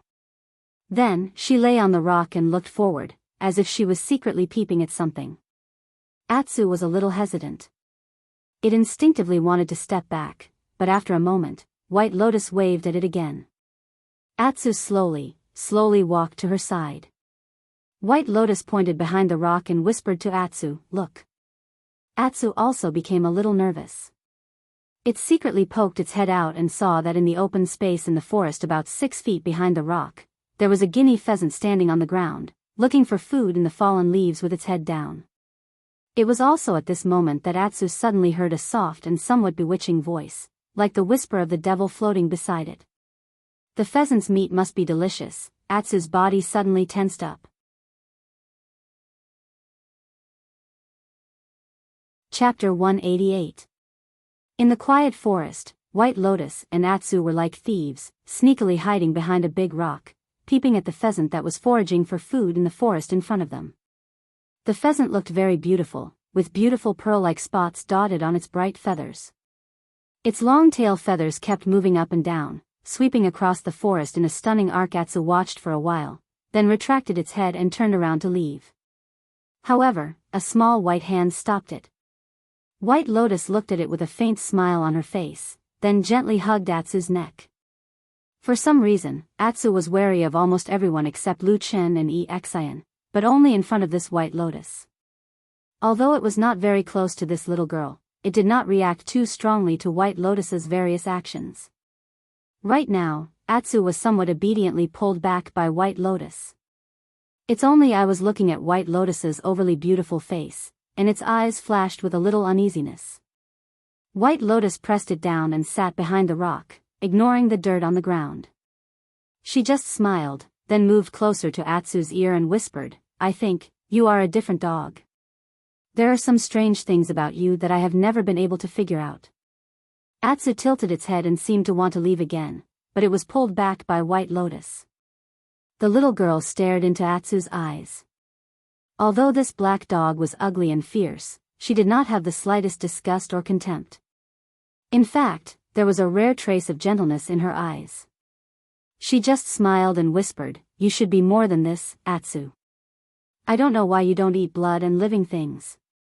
She gently raised her body and glanced at the gap in the rock. After confirming that the pheasant was still behind, she turned around and said to Atsu, "You are the first demonic beast I have seen that survived after suffering from the blood-eating secret method. Do you know what this result means?" She clenched her fist and waved it in front of Atsu, saying, "In those dirty barbarian tribes, demonic beasts like you have another name. Holy beast."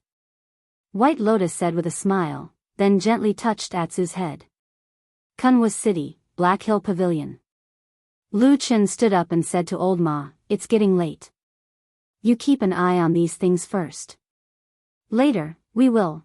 Before he finished speaking, Old Ma stretched out his hand and stopped him, saying, "Don't go yet. I still have something to tell you." Lu Chen said, "What is it?" Old Ma said, "I found He Gang." Lu Chen raised his eyebrows. He glanced at Old Ma, then sat down again and said, "Where?"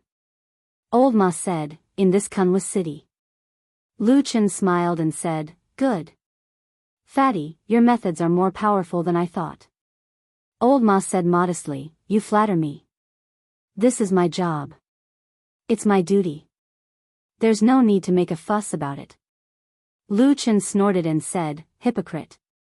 There really aren't any good fatties these days. Hey."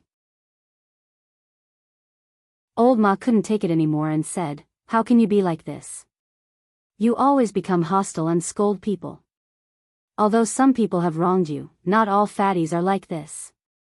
Let me tell you, fatties also have dignity." Old Ma said righteously. "Oh, I'm sorry," Lu Chen said. Old Ma was stunned for a moment. He didn't expect Lu Chen to admit his mistake so straightforwardly. For a moment, he felt a bit embarrassed and said with a hollow laugh, It's actually nothing." "It's nothing." Lu Chen smiled faintly and looked at Old Ma without saying anything. Old Ma suddenly felt a bit scared when he was looked at like this. He subconsciously took a step back and said, What are you thinking? I'm telling you, don't mess around. Fatties aren't easy to deal with. I'm telling you." Lu Chen walked forward and patted his shoulder. He suddenly sighed and said softly, "Old Ma, it's my luck to have you accompany me for more than 10 years. He paused for a moment and then said word by word, "Thank you." Old Ma was stunned for a moment and then slightly lowered his head. After a moment, he suddenly laughed, but his laughter was a bit hoarse. He scolded with a smile, "Thank you my ass. Do you think I really wanted to accompany you? Wasn't it because I had no other choice? I'm telling you, you owe me a lot of favors for more than 10 years. "Oh, did I?" Lu Chen asked. "Nonsense, of course I did. How many times have I helped you? How many times have I saved you? If I exchanged all of that for spirit stones, it would be enough for us to buy a street in Kunwa City. Is it actually so valuable? But why do I feel that even if the two of us added up, we wouldn't be able to exchange for a single shop in Kunwa City? Not to mention an entire street. Oh. This isn't important. Old Ma rubbed his head and very calmly threw this awkward question to the back of his mind. Then, it could be seen that his mood suddenly became very good. He had a very happy smile on his face. He laughed and reached out to pat Lu Chen's shoulder, but he quickly withdrew his hand. He probably felt that doing so was too unmanly. He took 2 steps to the side and took a deep breath. He seemed to have regained his composure. He then turned around and said with a smile, "Less nonsense. Tell me, what should we do with that he gang?" Lu Chen pondered for a moment and said, "Keep an eye on him for the time being. Don't touch him." Old Ma grunted and said, "But he has always been investigating that matter." "What should we do?" Lu Chen said, "Let him investigate. Maybe he can alert some people hiding in the dark." "Fine. Then you be careful." Lu Chen thought for a moment and said, "But it's not good to completely ignore it. You find someone to keep an eye on that guy. Otherwise, when we're about to make a move, we can't suddenly find him." Old Ma nodded and said, "Of course, that's not a problem. But what do you plan to do about making a move?" Lu Chen smiled and said, "This depends on he. If the time is right, we can use his most valued younger brother to force him. Presumably, he will also do something unexpected." Old Ma glanced at him and nodded in agreement. Lu Chen was silent for a moment. Then, he suddenly smiled bitterly and said, "What I said. Am I born to be an evil person?" Old Ma comforted him, "How can there be so much right and wrong? Our hands have been stained with a lot of blood, but I always feel that what we've done all these years is always right." Lu Chen stared into Old Ma's eyes and said, "Is that what you think?" Old Ma nodded and said frankly, "Yes, that's what I think. I feel that the two of us, as well as the Supreme, have never done anything wrong." Lu Chen took a deep breath and nodded, "You're right. Then I'm leaving. Take care. Be careful. I'll find a chance to go down the mountain in a couple of days." Lu Chen said. Old Ma sent him to the door of the Black Hill Pavilion and said, That's fine. It's all up to you. In short, it's all about your own safety. Don't force yourself." Lu Chen smiled and turned to leave. But Old Ma suddenly seemed to remember something and asked him, "Right. You told me about the 3-eyed strange insect earlier. What? Did you think of something?" Lu Chen turned to look at him. Old Ma shook his head and said, "That's not it. I'm just a little curious. If that strange insect was as fierce and gluttonous as you said, there would have been a fierce battle when it met you that night?" He looked at Lu Chen and asked, "What was the result of the battle?" Lu Chen closed his eyes for a moment, and then he shrugged and said, "That strange insect really was ferocious and very troublesome. I was thrown into confusion when it suddenly charged out, and I was almost injured by it. But then I used a dagger to defend myself. After a few rounds, the strange insect couldn't do anything to me and ran away." As he said this, one of his hands hung at his side. In the sleeve of his robe, there was a hard and coarse charred black stone gently rolling in his palm. There were some fierce marks on it. Old Ma let out an "ah" and looked a little disappointed. "I see. Didn't the strange insect leave anything behind? Any bones, limbs, or pieces of flesh would do. Perhaps it would be easier to find it this way." He paused for a moment and smiled. "Looks like you've recovered well recently. Although your cultivation has been crippled, your combat power is not low." Lu Chen was silent for a moment. He looked at Old Ma. His lips moved slightly, but he still pursed them. He curled his fingers and clenched the remains of the strange insect in his hand. Then he smiled and said, "Yes, I didn't leave anything behind. You slowly go over and bite its neck." Bai Lian's voice reverberated through the quiet forest, reverberating in Atu's ears. It was as if the first time they had met, the scene of blood-stained red once again appeared before his eyes. Atsu's breathing began to quicken. White Lotus looked at Atsu. There was a hint of excitement in her eyes. It was the kind of joy a girl would have when she saw her favorite toy. There was also a hint of strange cruelty in her eyes. Go, go. You are different from the other demonic beasts. They should be ants crawling under your feet. You're the holy beast that's rarely seen in 100 years. Go bite it and drink its blood. Atsu slowly turned its head. Its only eye reflected the figure of the pheasant. There was a touch of blood, but it seemed to be struggling. After killing and drinking blood, you'll be completely different, Atsu. White Lotus gently squatted beside the black dog and stroked its head. Her face was like a fairy, but her voice was like a demon from hell. It was light and full of bewitchment. Go. After you start killing, the power of the blood-feeding secret method will grow in your body. You'll become a more powerful existence than any other monster. Atsu suddenly raised its head and looked in front. At that moment, no one knew whether the crippled black dog understood the meaning of those words. However, its eyes had already turned completely red. Blood red.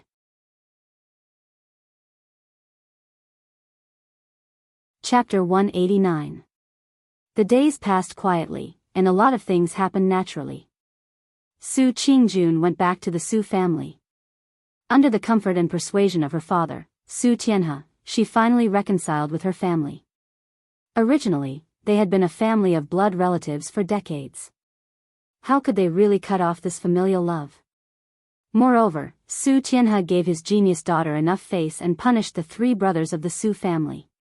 Even Su Qingjun's mother, Madame Bai, had tears in her eyes. She hugged Su Qingjun and cried.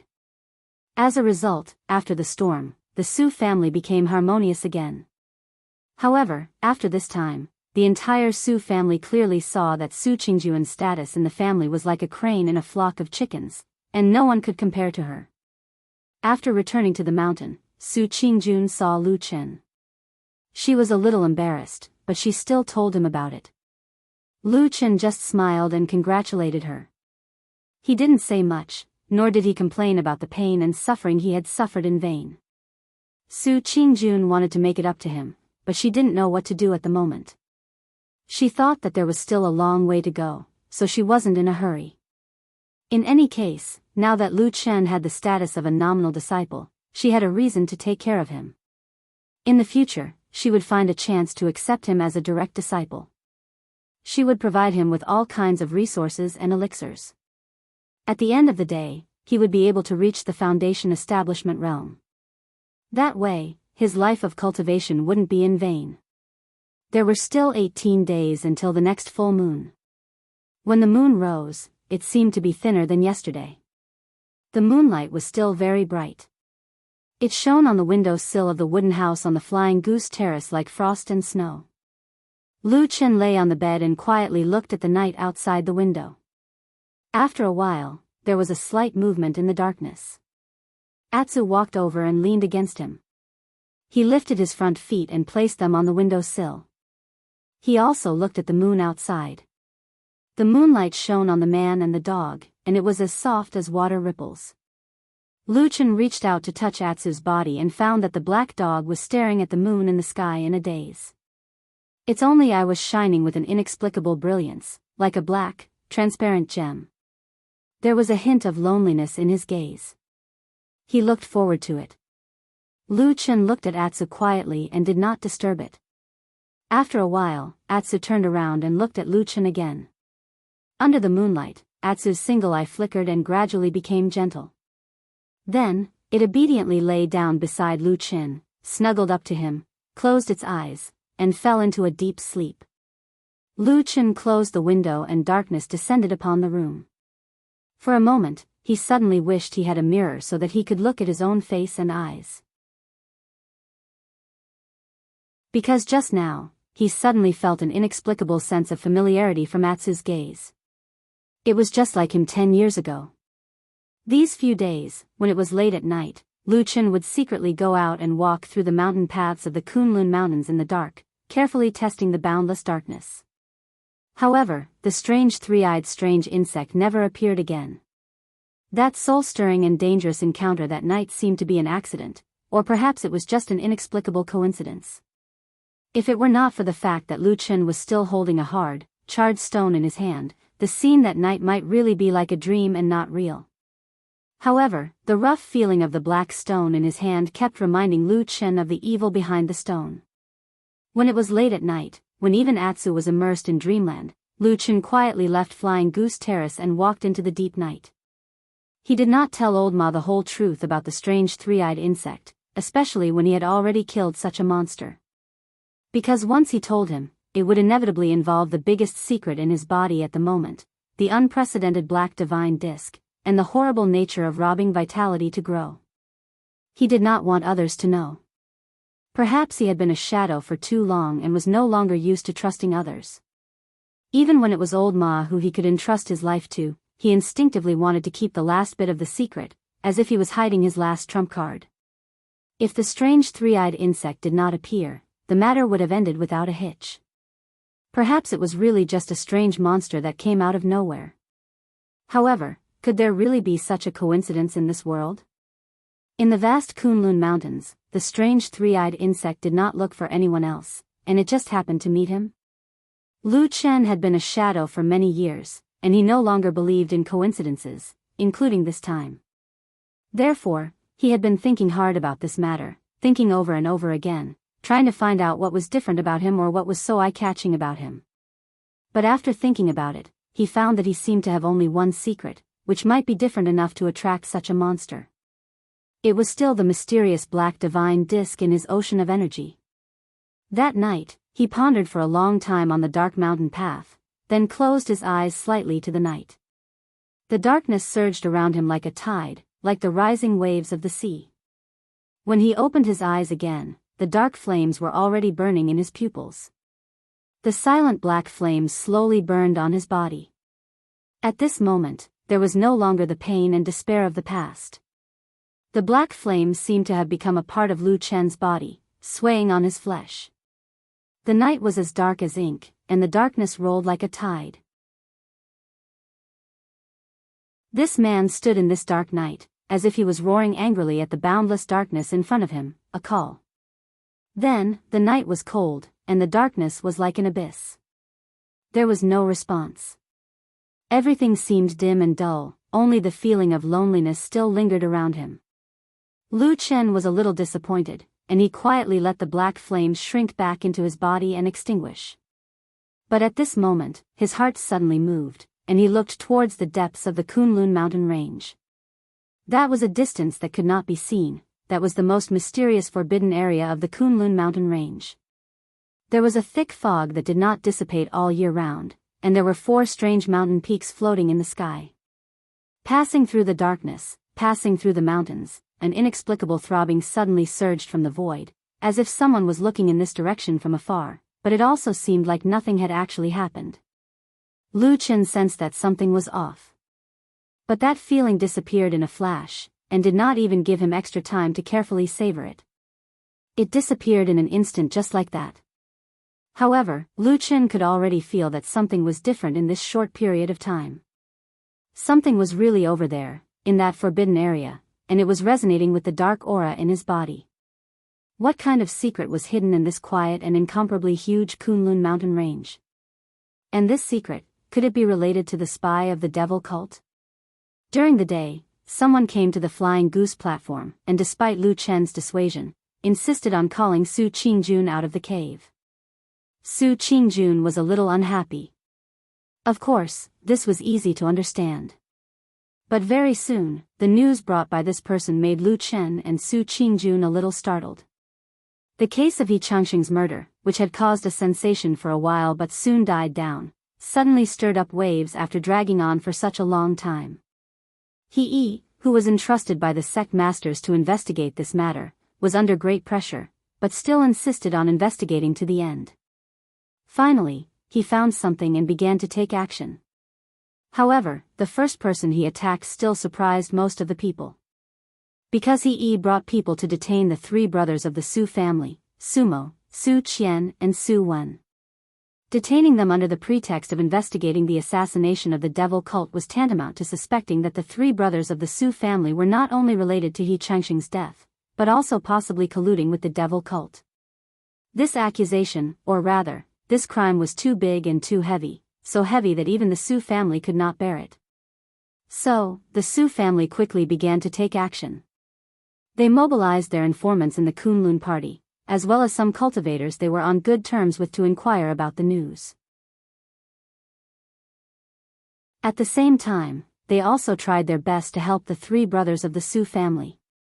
Among them, the most important was of course Su Qingjun, so the message brought today was to implore Su Qingjun to help as soon as possible.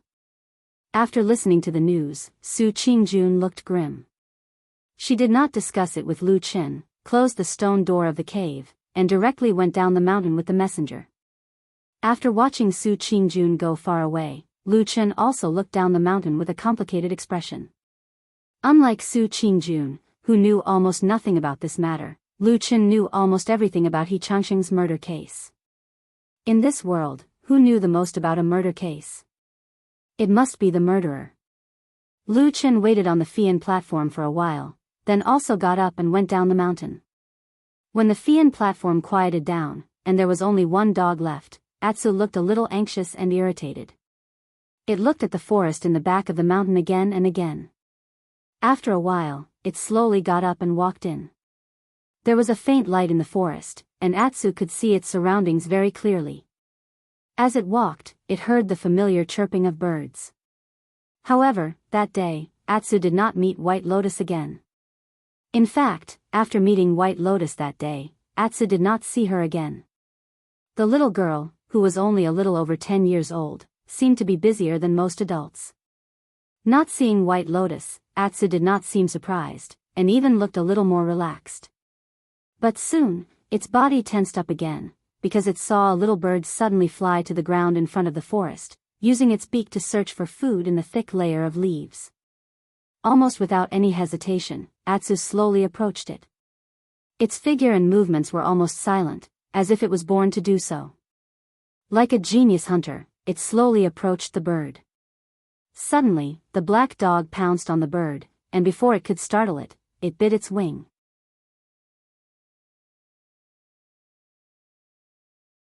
Chapter 190.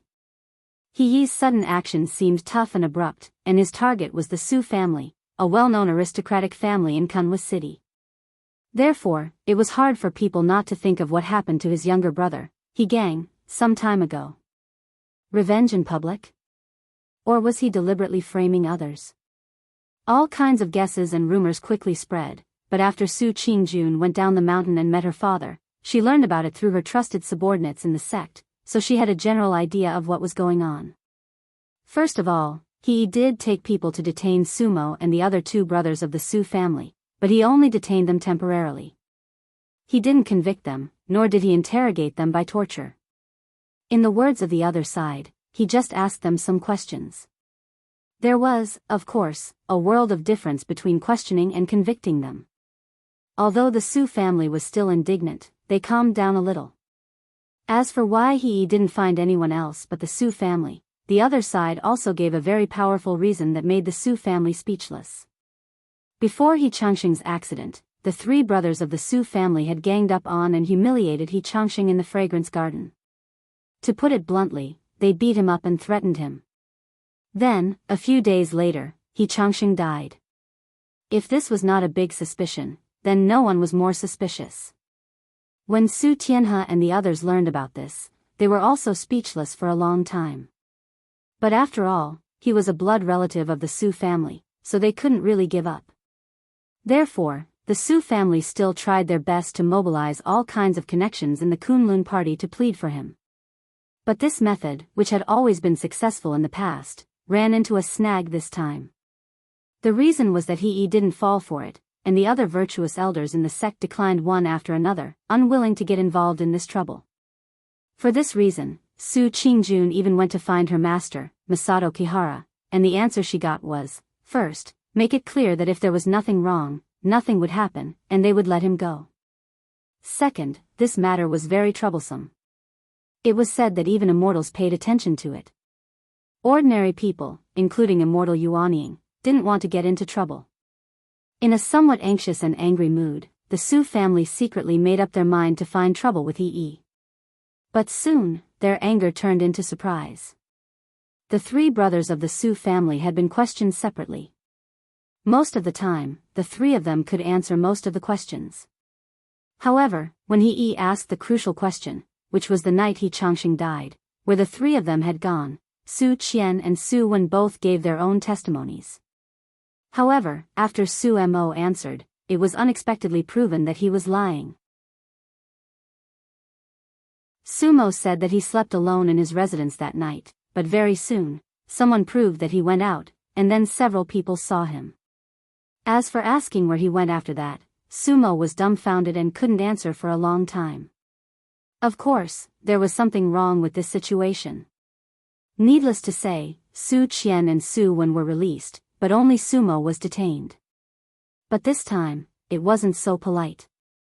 She was directly detained in a secluded quiet room, which was equivalent to being locked up. After that, there wasn't much news, but as it spread, it gradually became dark. Because it was said that He was eager to make a contribution, and planned to, or had already started to try to use torture on Su Mo. Retribution in the present, retribution in the present. Lu Chen arrived at the Black Hill Pavilion opened by Old Ma in Kunwa City.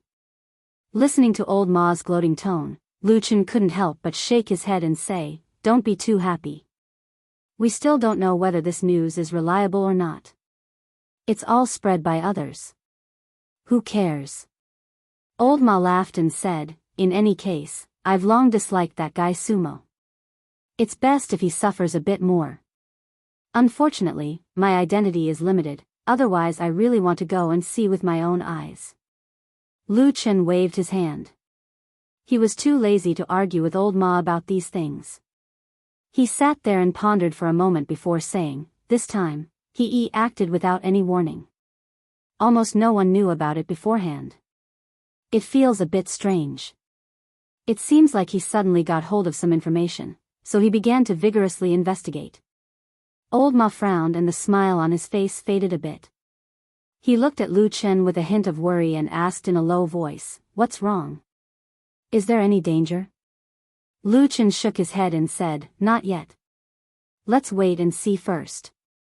After a pause, his eyes suddenly flashed and he said, "Could it be that he got the information from the martyr's grave?" Old Ma walked to the side and returned after a moment. He handed him a letter and said, "Take a look yourself." Lu Chen glanced at the envelope and saw that there was no signature, no specific name, and no word on the envelope. He took out 2 pieces of paper.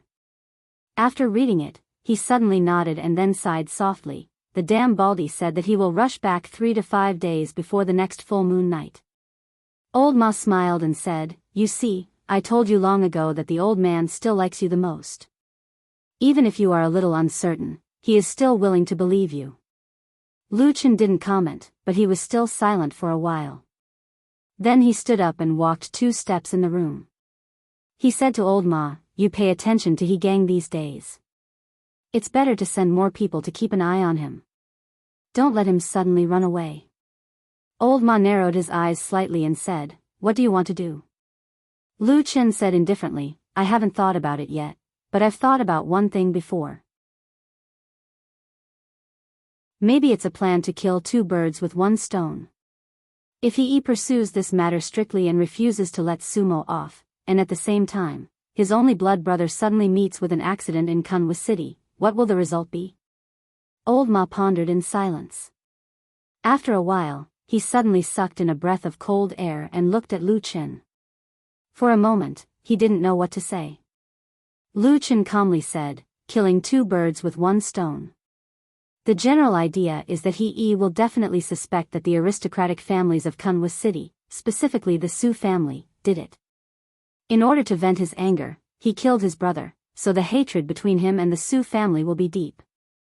Secondly, when the Su family hears this news, they will definitely think that He will be furious. Then, who will he vent his anger on?" Old Ma nodded and said, "Good plan." "Not bad, not bad." Lu Chen looked at Old Ma and said, "Although Su Mo is stupid and annoying, his identity is different from others. He is the legitimate son of clan head Su Tianhe and Su Qingjuan's blood brother. The Su family will absolutely not tolerate anything happening to Sumo. But Old Ma seemed to want to say something, but he was stopped by Lu Chen. Lu Chen didn't have any intention of speaking loudly. He just said to him very calmly, in the next few days, arrange for someone to go there and do it cleanly. Old Ma was silent for a moment before he nodded and said, okay. Right, there's one more thing. When you came last time, you told me about the strange three-eyed insect. Old Ma suddenly changed the topic and began to talk about other things. Oh, Lu Chen said, how is it? Did you find any clues? Old Ma's expression was a little solemn. He looked at Lu Chen with a strange look in his eyes and said, I've looked into this thing, but the result seems to be that this thing has been extinct for thousands of years. It has long disappeared from this world. Lu Chen was stunned and said in surprise, what did you say? What is this thing? Old Ma said, according to the appearance and talent you mentioned, I couldn't find any clues at first. But after looking through some ancient scrolls with a long history, I finally found a monster similar to it in the oldest one. Blood-devouring insect. That's the name. Old Ma said. Blood-devouring insect? Lu Chen frowned and thought for a moment. He said, I don't think I have heard of it. It's normal that you haven't heard of it. Even for me, this is the first time I have heard of such a monster. When I went to the library of ancient scrolls and saw the blood-devouring insect, I was really worried about you. Lu Chen said, why do you say so? Old Ma didn't answer and asked, do you still remember the legend of the two founders of the Kunlun party occupying the spirited mountain of Kunlun and establishing the sect? I remember. The senior brothers and sisters in the Kunlun party had told this story countless times, but there were always people who forgot it. Old Ma nodded and said, it is related to that. Legend had it that when the two ancestors, Kun Yuanzi and Tai Luo, established their sects, they used their great magic power to drive all the animals down the mountain. As a result, all kinds of demon beasts ran amok and created a foul atmosphere. But it doesn't matter. It is said that there was a sign in the sky that the divine dragon came to the world and passed down the orthodoxy for thousands of years. But at the same time, evil spirits appeared in the mountain and countless monsters attacked the living creatures. There is a monster called blood-devouring insect. Lu Chen frowned and asked, since this thing is so terrible, why didn't the Kunlun party know about it? That's because this thing was completely wiped out 3,000 or 4,000 years ago. Old Ma smiled bitterly and then said in a low voice, that's why I said that you really seem to have met a ghost this time. Something that hasn't been seen for thousands of years came to trouble you as soon as it came out. Lu Chen shook his head and said, according to what you said, these blood-devouring insects should have been extinct for thousands of years? Yes. Back then, it appeared with the evil spirits that were born in the Kunlun mountains and harmed the world? At least that's what the book said. Old Ma shrugged and said, I don't know what happened thousands of years ago. Lu Chen slowly stood up and whispered, it seems that there are a lot of strange things in that forbidden area. What did you say? Old Ma asked him. Lu Chen shook his head and then said to him, now there are more things on the Kunlun mountain. I may not be able to come down at any time these days. He gang, you can keep an eye on him. If you see any great opportunity, you can send him off yourself. I'd like to see if Yi's affection for his brother will be so desperate that he will completely fight with the Su family. At that time, if he recklessly acts recklessly and things become more and more chaotic, maybe the traitor will also reveal a little. He stood up and smiled at Old Ma. Then he put his hand in his sleeve and touched the scorched stone, a blood-devouring insect that had been completely burned to ashes.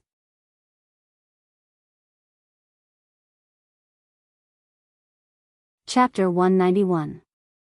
There were still 16 days until the next full moon night. The Su family worked hard in the sect, hoping to rescue Sumo. Because no matter what, they didn't believe that Sumo, who had been pampered and spoiled since she was a child, would have any relations with the cruel and vicious evildoers of the devil cult. In fact, it wasn't just the Su family who thought so. Most of the people from influential clans in Kunwa city also had similar views. Therefore, the rumor that he suddenly found trouble with the Su family was to vent his anger for the matter with Gang a while ago naturally spread. This kind of rumor was very damaging and often made people unable to advance or retreat, making them very depressed. But this time, he seemed to be determined to go through with it to the end. From beginning to end, he remained indifferent to the pressure from the outside world.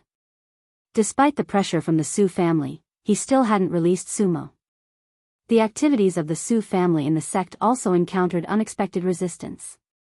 Almost all the Daoist masters in the Yuanying realm and above refused or declined the requests to intercede on their behalf, including Su Qingjuan's Shifu, Masato Kihara. This deadlock lasted for a day or two, and the atmosphere in the Kunlun party suddenly changed. Many of the originally indignant and seemingly very angry clans suddenly became silent. They were all old foxes who had mingled in the mountains of Kunlun for several hundred years. Who didn't know how to listen to the wind and who didn't know how to steer according to the wind. Although Su Qingjun quarreled with Sumo and the others a while ago and even taught them a lesson, causing her and her family to be in a cold war for a while, no matter what was said, Sumo was still her blood-related younger brother. But no matter what, Sumo was still her blood-related younger brother, and her parents were worried sick. She couldn't stay out of it, so she went to plead with her master, Master Miyuan. The whole Kunlun party knew Masato Kihara's love for Su Qingjun, but on that day, he still shook his head and refused Su Qingjun. Su Qingjun was puzzled. Masato Kihara sighed. Seeing that there was no one around, she said to her softly, "Now is not like before. This matter already has the intention of Senior Immortal. They will definitely investigate it thoroughly, and no one can stop them. You should also behave for the time being. Don't stand out at will." Su Qingjun was shocked. Her face turned pale, and even her voice trembled as she whispered, "Shifu. Could it be that Hakushin Jinkuan actually did something to our Su family?" "Shut up." Masato Kihara's expression suddenly changed. She immediately opened her mouth to stop Su Qingjun, and then observed the surroundings. Although the two of them were in Masato Kihara's own cave, and it was almost impossible for ordinary people to eavesdrop on their conversation, but Masato Kihara's expression was as careful as a thief. After observing the surroundings for a while, Masato Kihara let out a sigh of relief. Then, she pulled Su Qingjun to another secluded place and said, "Listen carefully. First, this matter is not targeted at your Su family. It's just that your younger brothers were unlucky and happened to encounter this matter. They also happen to give the truth to others, so naturally, we have to investigate. But if there is a justifiable reason, then he will not make things too difficult for you. Didn't you see that Su Qian and Su Wen have both gone back?" Su Qingjun responded. Her complexion looked a little better, as if she had breathed a sigh of relief. However, she was still a little worried and asked in a low voice, "What about Sumo?" Masato Kihara did not answer her question. She just snorted and said, "The second thing you don't know is that the one who pays attention to this matter is not Hakushin Jinkuan, but perfected Lord Tianlan." "Ah."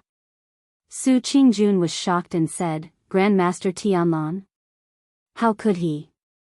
Masato Kihara said with a sullen face, "Although martial uncle Tianlan is not often in Kunlun Mountain, he is after all one of the two supreme perfected gods of Huashan realm in our sect. I heard that a few days ago, the senior suddenly wrote a letter in his own hand, sternly reprimanding sect leader Xianhua Xixiang, saying that in the Kunlun Mountains, a devil cult evildoer unexpectedly killed people, which is really a shocking matter. Moreover, after many days of investigation, there is still no progress, which is even more incompetent." Su Qingjuan's beautiful face turned pale when she heard this. Although she had not yet reached the highest level in the cultivation world like Shinrin Yuanying, she had been influenced by aristocratic families since she was a child, and because of her outstanding talent, she had followed Masato Kihara for a long time, so she still knew some of the changes in the sect. At this moment, she subconsciously covered her mouth with her hand and said in surprise, "Grandmaster Tianlan, how could he speak to a mortal sect leader like this?" Masato Kihara smiled and said, "He is a perfected god of Huashan realm, and also the martial uncle of Idle Month, of course he is qualified. Didn't you see that although Idle Month was unhappy at that time, he still gritted his teeth and endured it? Su Qingjun was a smart person, and she quickly thought of another matter. She whispered, "Then Grandmaster Bai Chen," Masato Kihara said lightly, "in this kind of matter, it is impossible for Martial Uncle Bai Chen to come forward and say anything." Su Qingjun nodded, but there was still a worried look on her face. Masato Kihara glanced at her, sighed, and said, "Qingjun, you know that our Tieji is weak. Now there are undercurrents in the sect, and the open and secret struggles are all on the Kuanji side. Not to mention other things, just the two perfected gods, who are in the open and in the dark, are not people we dare to get involved in at all. Otherwise, if those two get angry, the consequences will be unimaginable." Su Qingjun nodded silently and didn't say anything else. Masato Kihara thought for a moment and comforted her, "But in my opinion, if your brother really didn't do anything, he will suffer a little at most. It shouldn't be a big deal." Su Qingjun suddenly raised her head and said, "Master, is that true?" Masato Kihara smiled and said, "Now that perfected god Tianlan has suddenly come forward to put pressure, even sect master Idle Month Martial Uncle can't take it, let alone he, a little disciple. Therefore, they must give an explanation. Under such circumstances, they won't easily let off anyone who is even slightly suspicious, but they probably won't deliberately make a confession through torture. How can they fake it in front of a perfected god?" So, he patted Su Qingjun's shoulder and said gently, "Go back and tell the head of the Su family and the other family members that they have to temporarily endure it. It will be better after this period of time. Our Kunlun party is a famous sect with 5,000 years of history. The sect rules are strict, and we definitely won't wrongly accuse an innocent person." "All right," Su Qingjun said softly. These words were told by Masato Kihara to Su Qingjun in private. Many people who hadn't reached the level of perfected Yuanyin couldn't see it so clearly. This was the case for the Su family. However, after Su Qingjun brought back this news, the head of the Su family, Su Tianhe, made a prompt decision to immediately cease all activities and prepare to listen to Masato Kihara's advice. There were some twists and turns in the process. Madame Bai, who was anxious for her son, was heartbroken and wanted to save him as soon as possible. She made a small fuss, but it was quickly suppressed by Su Tianhe. After sending off her family, Su Qingjun returned to the Flying Goose Terrace with worry for Sumo. She looked at the sky and saw that it was almost dark. She stood by the roadside for a while and saw that the door of the wooden house was closed. She could vaguely see a figure inside. She seemed to want to go over and say a few words, probably to chat with Lu Chen. However, in the end, she walked back to the cave in the mountain wall without saying a word and didn't come out again for the whole day. Lu Chen lay in the wooden house and saw the appearance of Su Qingjun when she came back. However, he didn't have the intention to greet her. Instead, he stayed on the bed with Atsu in his arms and watched the sky turn dark and the moon rise. That night, the moon was already as thin as a hook, hanging alone in the sky. Atsu squatted on the bed beside him and looked up at the moon through the window, lost in thought. Lu Chen gently stroked Atu's head. He didn't know when, but Atu had fallen in love with the moon. It often stared at the bright moon for a long time, but it didn't howl at the moon like many wolves and dogs. It just silently looked at the moon, unusually quiet, but there was a strange aura emanating from its body, making people feel that it was different from the black dog in the past. The next day, the seemingly calm Kunlun Mountain suddenly stirred up waves. Before noon, Sumo, who the Su family was worried about, had not been released, but he sent someone to ask a few people to his place. These people, including Lin Kuangyi and Zhang Ji, were all at the scene of the dispute in the Liuxiang garden that day. After hearing this news, Lu Chen had a bad feeling. Sure enough, someone came to Fian platform in the afternoon.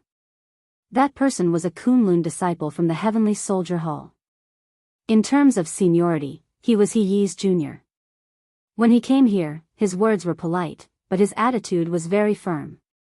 He invited Su Qingjun and Lu Chen to go with him to meet He Yi. Everyone chatted. At this time, of course, no one was willing to chat with He. He said he was chatting, but everyone knew that he had a bad idea. If they were not careful, they might be detained, and the detained people would not dare to resist. First, there was the strict rules of the Kunlun party, and this matter was personally ordered by the sect leader to track down the evildoer of the devil cult. Behind this, there was also the figure of the high and mighty perfected deity of Huashan. Who dared to offend such a person? Lu Chen and Su Qingjun did not intend to resist. They happily agreed, and then followed the person to meet He. But in his heart, Lu Chen greeted the damn baldy many times in a friendly manner.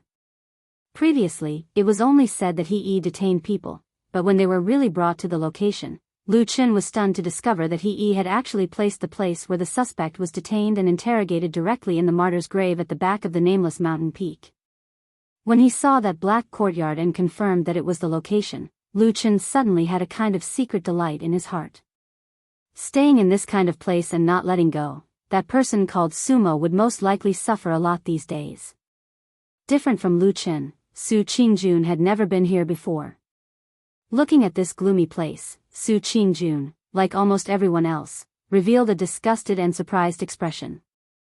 It seemed that she had never thought that on the Kunlun mountain, there would actually be such a place. Although it was not fast, they still had to go. But when they were about to knock on the door, suddenly the black door outside the martyr's grave was suddenly opened. Then a person staggered out, his steps were somewhat unsteady. Looking closely, it was He.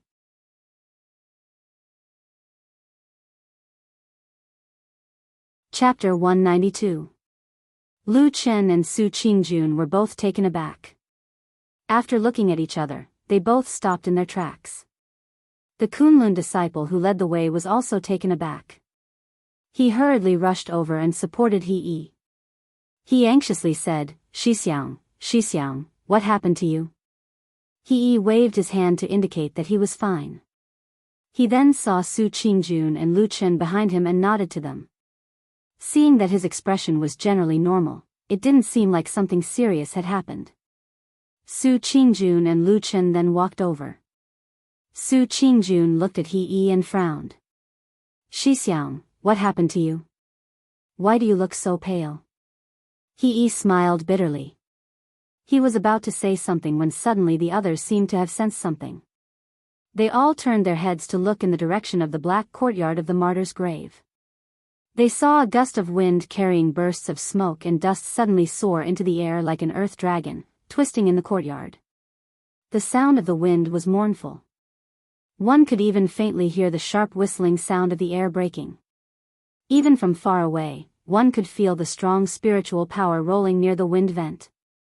Lu Chen's expression changed slightly. Su Qingjun, who was next to him, also looked quite surprised. She said, "Someone is fighting inside?" Before her voice died away, the sound of the wind suddenly became 10 times stronger. It actually rushed directly towards the door. In an instant, sand and stones flew away. Su Qingjun's expression changed slightly in the wind. She suddenly reached out to grab Lu Chen's arm, intending to pull him back. Who knew that her grab would actually grab empty air? She looked back in surprise and found that Lu Chen was running much faster than her. In just a short while, he had actually fled several feet away. It was no wonder that she couldn't catch Lu Chen. Su Qingjun snorted. She glared at Lu Chen in annoyance and awkwardness.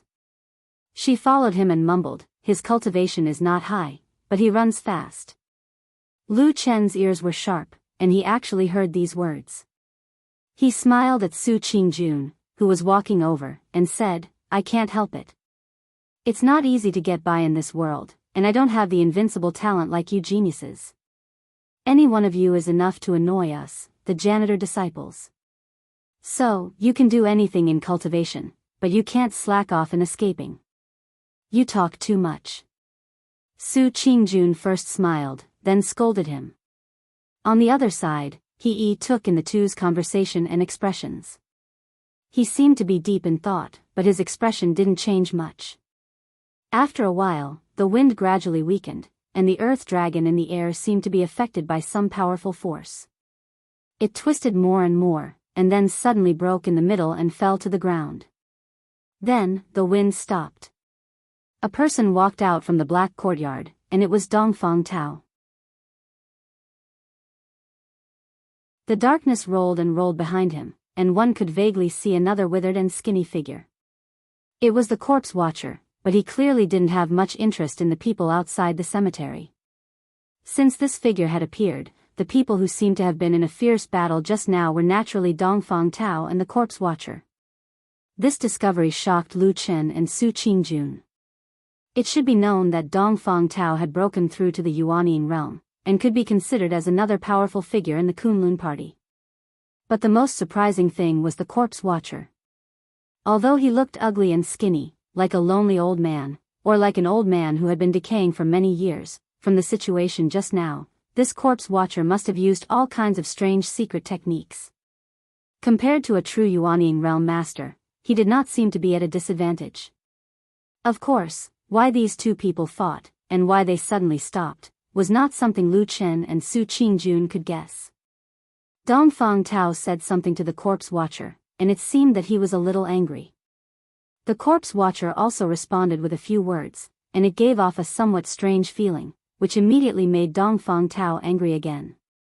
But even so, in the end, Dongfang Tao actually suppressed his anger and left the back of the dark mountain peak. On Dongfang Tao's way out, He, Su Qingjun, and Lu Chen all lowered their heads and bowed to him. Dongfang Tao did not pay much attention to these young people, and at most nodded at He as a sign of respect. Watching Dongfang Tao swagger off, Lu Chen and Su Qingjun finally reached the edge of the doorway. He was one step ahead of them, and rushed into the courtyard first. He looked at the corpse watcher and said, "Senior, look, you guys do what you need to do, don't mind me." The corpse watcher said coldly, then turned around and walked into the darkness, looking completely different from usual. He let out a long sigh, and turned to greet Su Qingjun before chatting idly. Lu Chen listened on the side, as if he did not exist. After some hypocritical pleasantries, Su Qingjun asked He, "Senior brother He, why did you call us over?" He waved his hand, and said, "It's not a big deal. It's just that He Changxing's death was very tragic, and some higher-ups in the sect couldn't stand it, so they gave the order to thoroughly investigate the matter." He paused for a moment, and his smile was a little modest, but also a little depressed, so much so that no one could tell what he was thinking in his heart. "It just so happens that the two of you were in the flowing fragrance garden that day, and were also there when the quarrel happened." Lu Chen and Su Qingjun's faces suddenly darkened, and Su Qingjun said to He with a dark face, "Senior brother He, you called us over without any evidence. I'm afraid it's a little too much." He's expression did not change, and he said indifferently, "If the two of you have any opinions about me, you can go directly to sect leader Idle Month to complain. Once there's an order, I will naturally stop." This order would not be obtained, and Su Qingjun's heart was as clear as a mirror. She took a deep breath, and said, "If that's the case, if there's anything, senior brother He, you can ask. But before that, I want to go see my good-for-nothing brother, is that okay?" "I'm afraid that's not very convenient." He directly refused, and then said to Su Qingjun with great respect, "Su junior sister actually don't have to worry too much, we still have some questions to ask other than Master Su, to see if they are in cahoots with the evildoers of the evil faction." Su Qingjun snorted, and said, "Anyway you called us over, are you suspecting our identities?" "That won't be the case." He smiled, and said, "Even if I suspect anyone, I won't suspect you. But what needs to be done still needs to be done. In view of the fact that there are many evil faction spies in the cultivation world, it's really hard to guard against them. I was a little rude to the two of you, please forgive me." Immediately after, he did not say any more superfluous words, and directly started to interrogate them, and in the middle of it, he even separated the two of them for a period of time. He did not ask many things, but the consecutive questions were somewhat difficult to answer, among which the most crucial one was the night He Changxing died, where was the person being interrogated. Originally, 3 members of the Su family were arrested, but after Su Wen and Su Qian explained where they went that day, they were released. Instead, Sumo, who had been hemming and hawing and refused to clearly state where she was that night, was directly detained. He seemed to really do what he said, and did not make things difficult for Su Qingjun, but when facing Lu Qin, he seemed to show another side.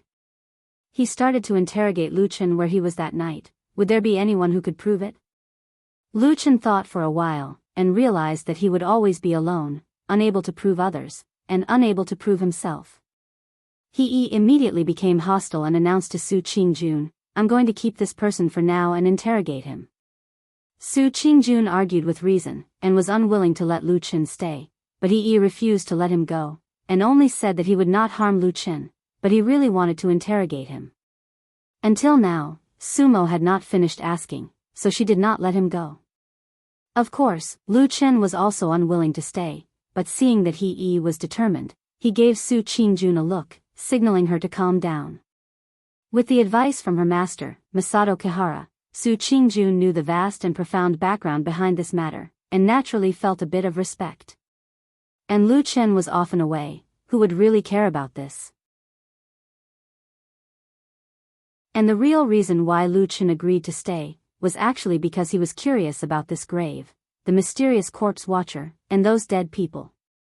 He brought everyone to this gloomy grave for interrogation, and whether there were other hidden motives. Lu Qin suddenly wanted to see the face of the person who had been caught and refused to let go. In the end, the two of them came together, but left alone.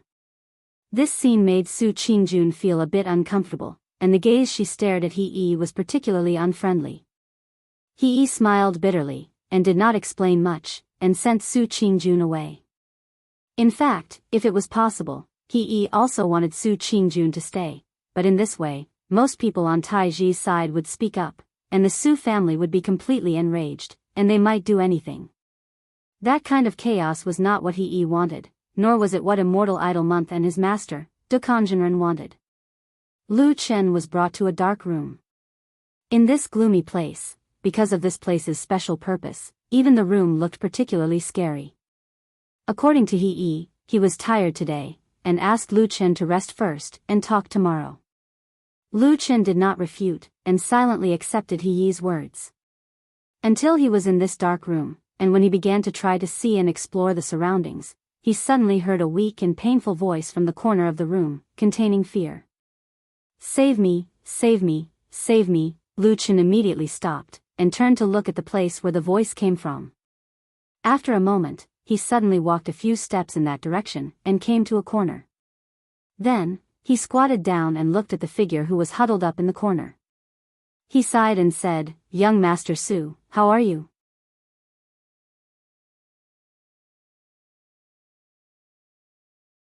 Chapter 193. To tell the truth, Lu Qin did not expect that he would be able to see Sumo so quickly and smoothly. Originally he thought that Sumo, as the only suspect and detained suspect, would at least be locked up in some secret place and strictly guarded. Who knew that he would actually appear to be somewhat careless and directly locked the two of them together? This action was not normal, or it should be said that it was not normal at all. Whether Sumo was the evil sect spy or not had not been determined. Casually locked up with other people, wouldn't it be dangerous? Also, that day when Su Qingjun returned to the Su family and made a big fuss, Lu Qin was tormented and seriously injured by Sumo and the rest. These things were not difficult to find out. Lu Qin did not believe that a scheming person like He would not know about it. And now that he was locked up with Sumo, there seemed to be some meaning in it. These thoughts flashed through Lu Qin's mind like a spark, but there was not much change in his expression. Only looking at the man who was hiding in the corner in the dark room and moaning for help, he could vaguely see that he was the once arrogant Sumo. Lu Qin greeted Sumo, but Sumo did not respond to him. Her mouth was still muttering those two simple words. Lu Qin frowned, squatted down in front of him and saw clearly that Sumo had shrunk into a ball, buried her head on her knees, her hands behind her head, as if she was very afraid. Save me, sister, save me." Sumo was still speaking intermittently in a low voice. Her voice seemed to be trembling. Instead she did not respond to Lu Qin, who was very close at hand. Lu Qin reached out and gently patted Sumo's shoulder. Sumo's body shrank a little, but it seemed to be an instinctive reaction. There was no other movement. This situation seemed a little strange. Lu Chen stared at Sumo and did not speak. He fell into deep thought. After a while, he suddenly stood up and looked around. This was a dark room. Most of the rooms in the martyr's tomb were like this. Because it was too dark, it was sometimes hard to tell how big the room was. And in this room, there was a place where the darkness was especially thick, right against the wall of the room.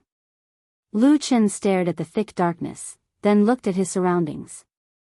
After a while, the corners of his mouth suddenly curled up. He sneered, and there seemed to be a hint of ridicule in his smile. By the time Su Qingjun returned to Flying Goose Terrace alone, the sky had already darkened. She was in a bad mood.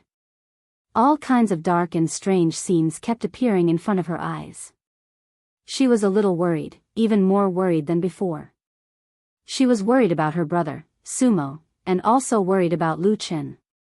As she walked on the mountain path, Su Qingjun made up her mind to go to the gloomy martyr's tomb again tomorrow morning. No matter what, she had to try her best to save them. Although there might be all kinds of inexplicable undercurrents behind this matter, it had nothing to do with Sumo and Lu Chen. When she walked up to Flying Goose Terrace, her body suddenly paused. In the cold night, she saw a black dog squatting alone in front of the wooden house, looking at the mountain path here. After a while, Atsu got up and slowly walked over. When it came to Su Qingjun's side, it first looked behind her. When it found that there was no one there, Atsu raised its head to look at Su Qingjun and softly barked. Su Qingjun did not have much contact with this black dog. Because Lu Chen insisted on bringing Atsu with him, she did not mind and let Atsu live on Flying Goose Terrace, and they only met a few times.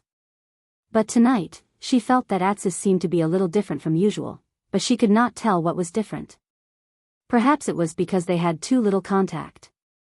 Su Qingjun sighed and said to Atsu, "Are you waiting for Lu Chen, Atsu?" Atsu looked at her and wagged its tail. Because it was injured, it only had one eye and half of its tail left. When it wagged its tail, it looked a little funny. Looking at its one eye and the remaining scars on its face, it gave people a sense of tragedy. These two completely different feelings were strangely mixed on this black dog. Su Qingjun felt a little apologetic in her heart, but then she felt a little funny. Looking at Atsu, she did not know why, but she still felt a little uncomfortable. She softly said, "Lu Chen has been detained, he can't come back tonight. But I have already thought about it. I will go there tomorrow. No matter what they find out, as long as I can't confirm that he is the traitor, I will definitely bring him back, okay?" Atsu quietly looked at Su Qingjun. The light in its only eye was dim and uncertain. The half of its tail behind it had unknowingly stopped. Su Qingjun saw that Atsu didn't respond for a long time. She didn't know if he understood her words, so she could only sigh softly. She then turned around and walked into the cave residence. She opened the stone door and walked in. The heavy stone door closed behind her, and the Flying Goose platform once again fell into silence. The night became colder. The black dog slowly stood up and walked to the edge of the cliff. It looked at the vast sea of clouds in silence. Its only eye lit up with a dark green light, like a crystal clear gem, but also like the deep sea. It slowly raised its head and looked at the dark night sky. This night, the clouds were very thick, blocking the moonlight and the stars. It was as if there was only darkness left in this world. It stood there alone, the night wind getting tighter and colder. It looked up at the sky, its black fur swaying, and its dark green eyes shining. Suddenly, it raised its head and howled at the sky, at the night sky, at the dark clouds, or at the cold moon that could not be seen but must be hidden high up in the sky. A woo, the mournful howl echoed above the sea of clouds, lingering for a long time. Su Qingjun did get up early the next morning. After dressing up, she walked out of the cave, ready to go to the cemetery. When she left the Flying Goose platform, she glanced at the wooden house, but she did not see Atsu, so she thought that maybe the black dog was still sleeping. Su Qingjun got up very early, but on the same morning, there was someone else who got up even earlier than her. He walked through the long street of Kunwa City, which had not yet become lively. Although the street was not lively, there were already some pedestrians. The fat old ma yawned. He saw a stall selling breakfast on the side of the road ahead, so he walked over and sat down. This kind of roadside stall, of course, sold food for mortals in the secular world. There was no such thing as food made of various spiritual materials, so ordinary cultivators would not patronize this place. However, Old Ma was obviously more like a mortal. He casually sat down, ordered some steaming hot breakfast and hot porridge, and ate them in big mouthfuls. His forehead was slightly sweaty, and it was only then that he seemed to heave a sigh of relief, looking a bit more comfortable. "It's so cold tonight," he said with some emotion. He then turned his head to the north and glanced at the majestic Kunlun mountain range. Even the tall city walls of Kunwa City couldn't block the rise and fall of the majestic mountain range. Old Ma pursed his lips and said to himself, "I've done what I should.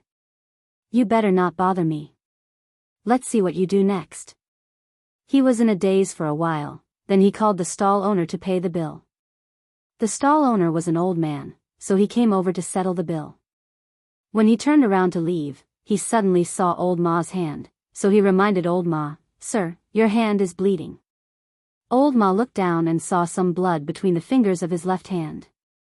He immediately smiled and said to the stall owner, I didn't expect to cut my hand." "Thank you, boss. I'll go bandage it later." The old man chuckled, put away the bowls and chopsticks, and walked away.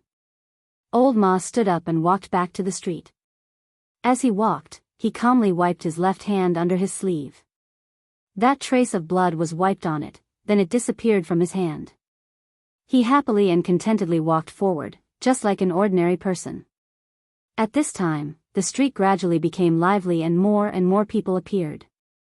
No one noticed a fat man with bloodstains on his hand gradually walked into the crowd and disappeared.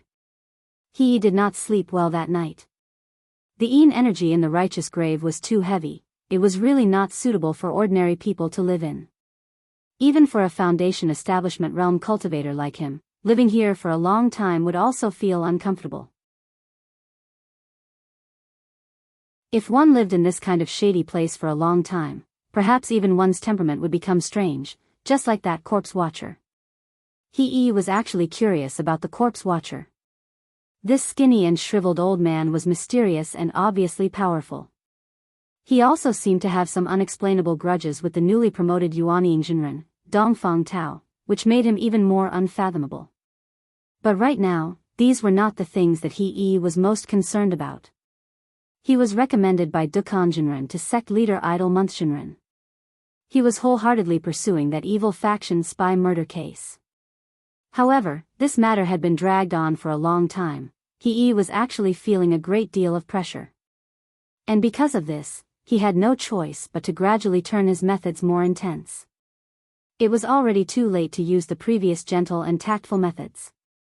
Teacher and sect leader Reverend, they could not continue to indulge like that. He felt wronged. This evil faction spy's methods were ruthless but unusually cautious. Even with his very familiar experience with the evil faction, after so long, he still could not find any reliable clues. But in his heart, he did not blame those two teachers. Without them, he would still be in closed-door training and reflecting on his mistakes. Without them, he would not have been able to come out and do things so early.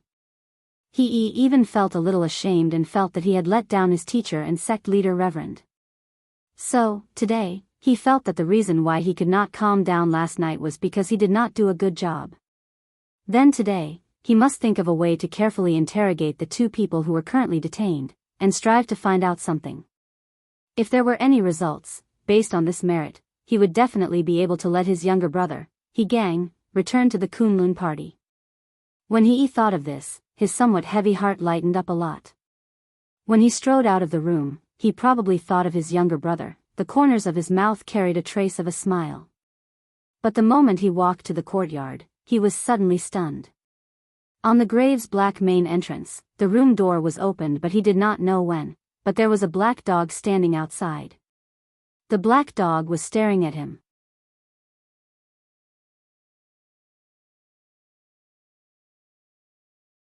Chapter 194. Of course, He had never seen one before.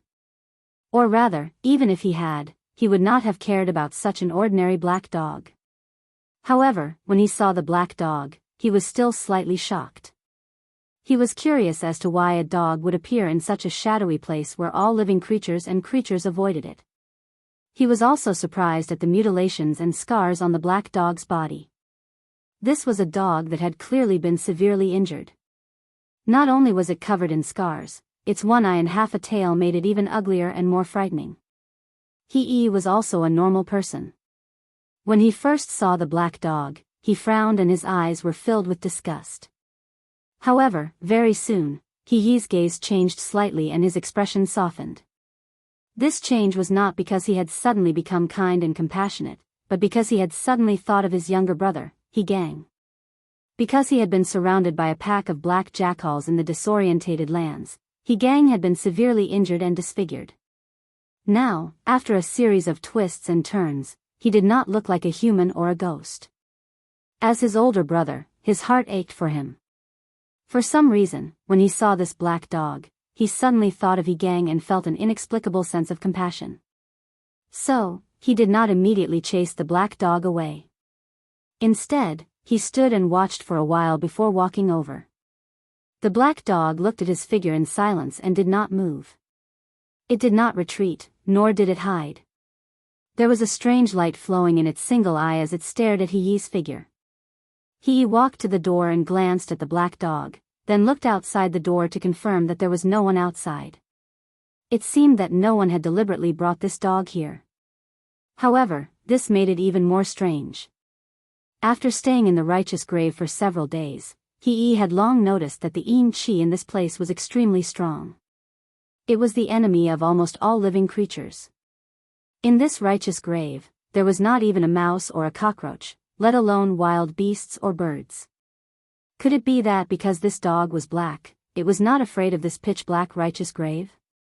This ridiculous thought flashed through He's mind. Even he himself felt bored, but he still had a good impression of this black dog. He waved his hand at the black dog and said, "This is not a place for you. Leave quickly." As he spoke, he made a gesture to drive it away. The black dog took 2 steps back.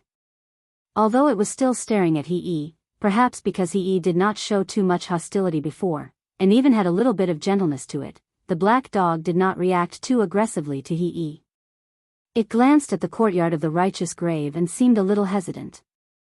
The darkness and the strange atmosphere inside made it very uncomfortable and it did not want to go in. So, after a moment of hesitation, the black dog retreated more than 10 feet away and found a large tree to lie down, as if it was waiting for something. He glanced over there and shook his head. He was too lazy to care about it. He couldn't even take care of the person, so who would have the time to care about the dog? He turned and walked into the depths of the courtyard. The door to the room where Sumo and Lu Chen, who had just arrived yesterday, was still locked. In the darkness on the other side, the corpse walked out of the shadows like a ghost. He nodded at him and looked at the tightly shut door again. There was a hint of worry on his face as he asked the corpse, "Senior, will they be all right?" The corpse's face was haggard and his expression seemed to always be as rigid as ever. After hearing He's question, he only replied faintly, "They won't die." He shook his head and seemed to smile bitterly. He then sighed and asked, "Did you find anything?" The corpse replied, under the influence of the mind-manipulating spell, their souls were agitated and injured, causing them to fall into a terrifying illusion. Their words are definitely true, so it shouldn't be them. He was silent. Seeing that the corpse ignored him, he casually waved in the direction of the door. A cold wind suddenly rose and swept across the courtyard. The door on the other side suddenly opened with a squeak. He frowned and walked into the room. After a while, he dragged 2 people out, one in each hand, and placed them on the ground. The 2 people were, of course, Sumo and Lu Chen. Between the two, Lu Chen's face was ashen and his eyes were lifeless. He sat on the ground with a blank gaze, unable to even focus on He and the corpse. Occasionally, he would mutter a few words in a low voice, but it was unclear what he was saying. As for Sumo, his condition was even worse than Lu Chen. Probably because he had stayed here for a longer period of time. His entire person looked like an idiot, drooling and his eyes slanted. He looked completely different from that young master from before. He took a glance at Lu Chen and then most of his attention was still on Sumo. After watching for a long while, he suddenly stood up and said to the corpse, "Senior, this time many thanks for your help. But I think this matter should end here. As for how to track the evil sect's evil people, I will think of a way myself." The corpse's expression did not change. He only glanced at him and coldly said, "I owe you a little favor, that's why I helped you. Since you don't need it, naturally I won't care anymore." He sighed and said, "The main thing is that Senior's mind-manipulating spell is really too overbearing. I'm afraid if this goes on, these two people's minds will be completely destroyed. That odd job disciple doesn't matter, but Sumo is after all a person with a family background. It's not good to mess around. As you wish. But remember, after this time, don't come and bother me again." The corpse said indifferently, then he turned around and walked into the depths of the courtyard. Before he left, his ghost claw-like palm waved at Sumo and Lu Chen. A few rays of gray light floated up from their bodies and followed him into the darkness. Sumo and Lu Chen's bodies suddenly shook. A moment later, their heads tilted and they both fainted on the ground. He walked over to take their pulse. He felt that these two people's pulse had gradually calmed down. He nodded his head in relief. After all, the Kunlun party was a place with rules. It did not allow him to act recklessly. If he really wrongly accused a good person and killed someone, even his master and the sect leader might not be able to protect him. After the mind-manipulating spell was lifted, between Sumo and Lu Chen did not seem to have changed much. On the other hand, Sumo's complexion was much better. At least the idiotic look of her crooked mouth and slanted eyes was gone. Her facial expression gradually returned to normal, but she still did not look too good. After about an hour, he suddenly heard a call from the entrance of the martyr's tomb. "Senior brother He." He turned around and saw Su Qingjun standing at the doorstep with a solemn expression. She was looking in his direction. Then, her gaze fell on the two people lying on the ground. She immediately looked surprised and worried. He cupped his hands at her and said, "Good morning, junior sister Su." Su Qingjun walked over slowly. She seemed to still be suppressing her emotions to keep calm. She said, "What happened to them?" He said, "They were just released to get some fresh air." Su Qingjun's expression turned cold. She said, "What did you do to them?" He shook his head and said, "I didn't do anything. But I have already asked what I needed to ask. The two of them should have nothing to do with Yi Changxing's death. So when they wake up later, you can take them back." Su Qingjun was startled. Then, her face revealed a happy expression. At this moment, there was a sudden groan from the ground. Lu Chen was the first to wake up. Not long after, Sumo also woke up. He looked around blankly. His eyes were still a little scattered. After a while, he seemed to suddenly find Su Qingjun. His expression suddenly changed. He rushed over and hugged Su Qingjun. He shouted, "Sister, sister." Su Qingjun showed a pained expression. She reached out and patted his back to comfort him. At the same time, she looked at Lu Chen. She found that although Lu Chen's expression was a little strange, he could still control himself. He stood up shakily. Their eyes met. Lu Chen grinned, indicating that he was fine. Su Qingjun took a deep breath. She looked at He and said coldly, "Senior brother He, since you are fine, can we go?" He nodded and said, "Forgive me for not seeing you off." Su Qingjun supported Sumo. Lu Chen also looked a little weak, but he still walked alone. When they walked out of the gate of the martyr's grave, a black shadow suddenly walked out from a corner in front of them. The black dog stood quietly on the side of the road. It did not look at Su Qingjun and Sumo. It only looked at Lu Chen. Then, it gently wagged its tail and walked towards Lu Chen. When Lu Chen saw Atsu, his expression changed slightly. He then glanced at Su Qingjun. Su Qingjun shook her head and said, "I didn't bring it here. I don't know how Atsu came here by itself." After a moment of silence, Lu Chen nodded and said, "I know. You can go first. I'll go back to the Flying Goose Terrace later." Su Qingjun hesitated for a moment. But Sumo's situation was indeed worse. She also had to send him back to the Su family in Kunwa City as soon as possible, so she couldn't care about Lu Chen now. So, in the end, she softly said, "I'll take Sumo back. After I settle him down, I'll come back to see you as soon as possible." Lu Chen smiled and said, "I'm fine. Don't worry." Su Qingjun responded and supported Sumo as they left. In the martyr's grave, the aura of darkness seemed to be everywhere, lingering around him and Atsu. Lu Chen squatted in front of Atsu and looked at Atsu. Atsu's only eye was also looking at him. He didn't know why, but he felt that the light in Atsu's eyes was somewhat different from before. But he didn't care. He just smiled and stroked Atsu's head, saying, "You've become smarter, stupid dog." Atsu silently shook its head. Lu Chen stood up and said to it, "Let's go home." The man and the dog walked outside. Just as they were about to walk out of the darkness, an anxious figure suddenly ran over from a distance. His face was filled with anger and anxiety. He rushed past them and ran into the depths of the darkness.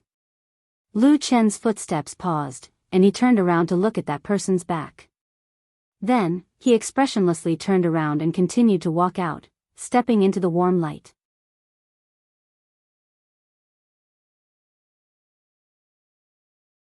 Chapter 195. The bustling streets of Kunwa City were filled with people coming and going as usual. It was as peaceful and prosperous as if all living things were happy. In the distance, Kunlun Mountain was lofty and majestic. The sun was warm on Fian platform. Lu Chen was lying on the bed of his wooden house, quietly looking at the scenery outside the window. Far away from the hustle and bustle of the city, in the small courtyard of the Black Hill Pavilion, Old Ma was sitting there. He had changed his clothes, carried a basin of water, and was carefully washing his hands. The blood stains made the water a little red. He looked at the red color with a strange expression. He stretched out a finger and gently drew a few strokes on the reddish spots in the water. It seemed like he was stirring randomly, but it also seemed like he was writing a word. Faint traces of blood gently circled around his fingertips, floating and dispersing in the water, so that the word couldn't take shape. Soon, even the blood itself disappeared. Old Ma raised his head and looked at the sky. After a moment of silence, he pulled a piece of cloth from the side and carefully wiped his palm clean, not leaving the slightest trace. The morning wind blew through Kunwa City, bringing with it a slight chill. A group of people gathered outside the gate of a certain house. There was a faint smell of blood in the air. It was coming from that house. The crowd of onlookers looked a little excited, as if they had lived ordinary lives for too long and finally had a lively scene to watch. However, from beginning to end, no one tried to enter the courtyard. Who was a fool these days? Being wise to stay out of trouble was the right thing to do. Later, a figure suddenly flew over from afar and rushed into the house like an arrow leaving the bow. Because his speed was so fast, there was even a sharp whistling sound as he broke through the air, making people unable to clearly see his figure and face. Immediately after, several figures rushed over and landed at the gate of the house. The difference was that they all clearly appeared in front of the crowd. The crowd of onlookers suddenly became restless because the people standing guard in front of the gate were cultivators wearing the uniform of Kunlun party disciples. The person who rushed in the front with the fastest speed was He. The place he rushed into was the residence of his younger brother, He Gang, several times before. When he received the news and rushed here, when he smelled the faint smell of blood, his heart slowly sank until he rushed into the courtyard and saw the bloody scene. He Gang was lying on the ground in the middle of the courtyard, already dead. There was also a bloodstain on his side, from his bedroom to the place where he died. It seemed that he had struggled to crawl from there. He had lost a lot of blood, so his skin looked a little pale, which made his already disfigured face look even more terrifying. He Gang's eyes were still wide open, as if he had died with a grievance, but no one knew what he had seen before he died. He stood there stiffly, looking at the corpse on the ground in a daze. Just a few days ago, he was still sitting together with him, looking forward to the beautiful days in the future, and even exaggeratedly thinking about what kind of good sister-in-law he should find for his brother in the future. Sometimes, he really thought that he and his younger brother could live well like this, that he would become successful and famous, that he would be successful in his cultivation, and that he would take good care of him for the rest of his life. The past flashed past his mind like scenes, from the lonely childhood, the brothers who depended on each other for survival, to supporting each other for so many years, from when he was young to now, from when he was young to when he was mature. The only thing that never changed was his smile, Big Brother. At this moment, like a death knell, the sound of Big Brother rang again and again in his ears. He only felt that his heart was beating crazily, as if it was about to explode. He thought that he was going crazy, shouting and yelling, but in the end, he could not make a sound. He just staggered forward, and then knelt down beside his younger brother's corpse. The smell of blood assaulted his nostrils. He suddenly felt like vomiting. His hand trembled a little, and he slowly reached over and gently touched He Gang's head. His younger brother's head shook slightly, but there was no reaction. Where he touched it, his fingertips felt a trace of coldness that seemed to seep into his bones. He clenched his teeth, his mouth silently contorting for a moment. Then, he lowered his head, his entire body tensed up and trembled. He forcefully swallowed all the anger and pain. "He's dead, he's dead, he's dead." There was a bitter smile on his face, but there were no tears, only desolation. Then, he gently used his hand to wipe his younger brother's eyes, wanting him to at least rest in peace, but after trying a few times, he found that the eyes could not close. He slowly retracted his hand. "All right," he said softly, "just open your eyes. Big Brother promises you, I will help you get revenge." He Gang's face did not change. The matter of having a spirit after death seemed to be just a legend after all. He lowered his head, and was silent for a very long time. Then, he quietly began to help his younger brother tidy up his body, smoothing his clothes, and straightening his body. Then, he found that He Gang had a hand under his body. He tried to pull his hand out, but when he flipped over He Gang's body halfway, his body suddenly trembled, and his movements abruptly stopped. After a moment, he relaxed his movements, lightly pulling He Gang's body to the side, revealing the piece of ground he was originally pressing down on. One of He Gang's hands was still there, his fingers stained with dark red blood, using blood to write a crooked and terrifying character on the ground. Sue. That crooked character was like a sharp blade that was stabbed into his chest, that dripping blood, imprinted in his eyes like a burning scarlet flame. He stared at that character, the muscles at the corners of his eyes twitching slightly.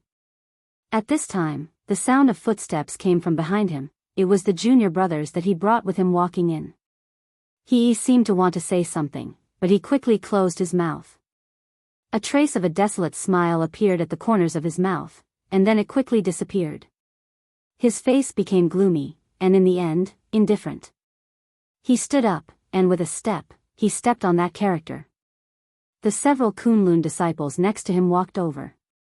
When they saw the bloody scene, they all had frightened, angry, and unbearable expressions on their faces. One after another, they came up to comfort He. He slowly nodded, and without saying anything else, he only said in a soft voice, "Thank you, junior brothers, for helping me." As he said this, he slowly walked forward, but as he lifted his foot, there seemed to be an infinitely heavy pressure on his shoulder. When he took a step forward, a dazzling trail of blood appeared under his foot, and it was a bloody mess. Some people helped him to the side to rest, while others sighed and prepared to clean up the mess. In the middle of it all, they glanced at the ground.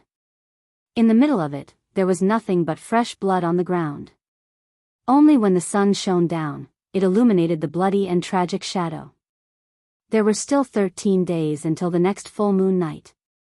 There was some turmoil in the Kunlun party, and it was about He. His only relative, his younger brother, He Gang, was suddenly killed in Kunwa City, and his body was thrown in the courtyard.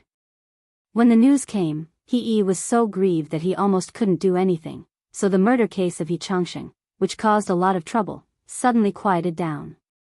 Dukanjinren, who cherished his disciple, once again summoned He back in the name of closed-door meditation. He went to the sect master, Reverend Idle Month, to ask for forgiveness, and took all the responsibility. But Reverend Idle Month was also open-minded and didn't really pursue the matter. In any case, they were all from the same sect. If someone was to blame, they could only blame the devil cult's evil man for being too treacherous and cunning. It was just that in the sect, everyone seemed to hate the devil cult to the bone and felt indignant about the injustice, but in private, there were some whispers that couldn't be brought to the surface. He Gang didn't die earlier or later, but he died when He was investigating the murder case on a large scale, and he died after He detained the Su family. The water was deep. Many people said so, with a meaningful smile on their faces. The Su family, on the other hand, remained silent. Originally, when they brought Sumo back, they were indignant and wanted to fight back and take revenge. But suddenly, overnight, all the Su family were directly locked up at home by Su Tianhe, and were not allowed to go out easily. The atmosphere in the Kunlun party was a little strange, but in any case, things that didn't come out publicly, everyone could pretend that it didn't happen. Life still had to go on. When the moon at night began to slowly become full from the smallest crescent, Lu Chen also went out several times in the middle of the night, hoping to encounter the strange three-eyed bug again, but he didn't find anything. That night really seemed like a dream, everything seemed to be the same as before, nothing had changed. Until one night, he suddenly saw Atsu lying on the windowsill, suddenly raised his head, and howled at the dark sky, and heard that mournful long cry. Lu Chen suddenly sat up. After the long cry, Atsu turned to look at him, and suddenly jumped out of the window. Without any hesitation, Lu Chen directly jumped out, and then followed Atsu, all the way to the forest behind the mountain of Flying Goose Terrace. The dark forest emitted a deep darkness under the night sky, and the old and sturdy trees were like tall giants, but Atsu didn't seem to have any fear, and directly ran into the forest. Lu Chen followed, ran all the way, and gradually came to the depths of the forest. Then, somewhere, Atsu suddenly stopped, and Lu Chen also slowed down and stood beside it. He first looked at it, and then looked around. It was a little dark, but he could see the shadow of a big stone in front of him, and there seemed to be some things around it. Lu Chen's expression suddenly changed. He took a few steps forward, and then gradually saw the things there. Beside the stone, there were many corpses of birds and small animals, all of them were bitten to death. He suddenly turned back and stared at Atsu, only to see that in the darkness, the dim light in Atsu's eyes gradually lit up, and gradually became brighter.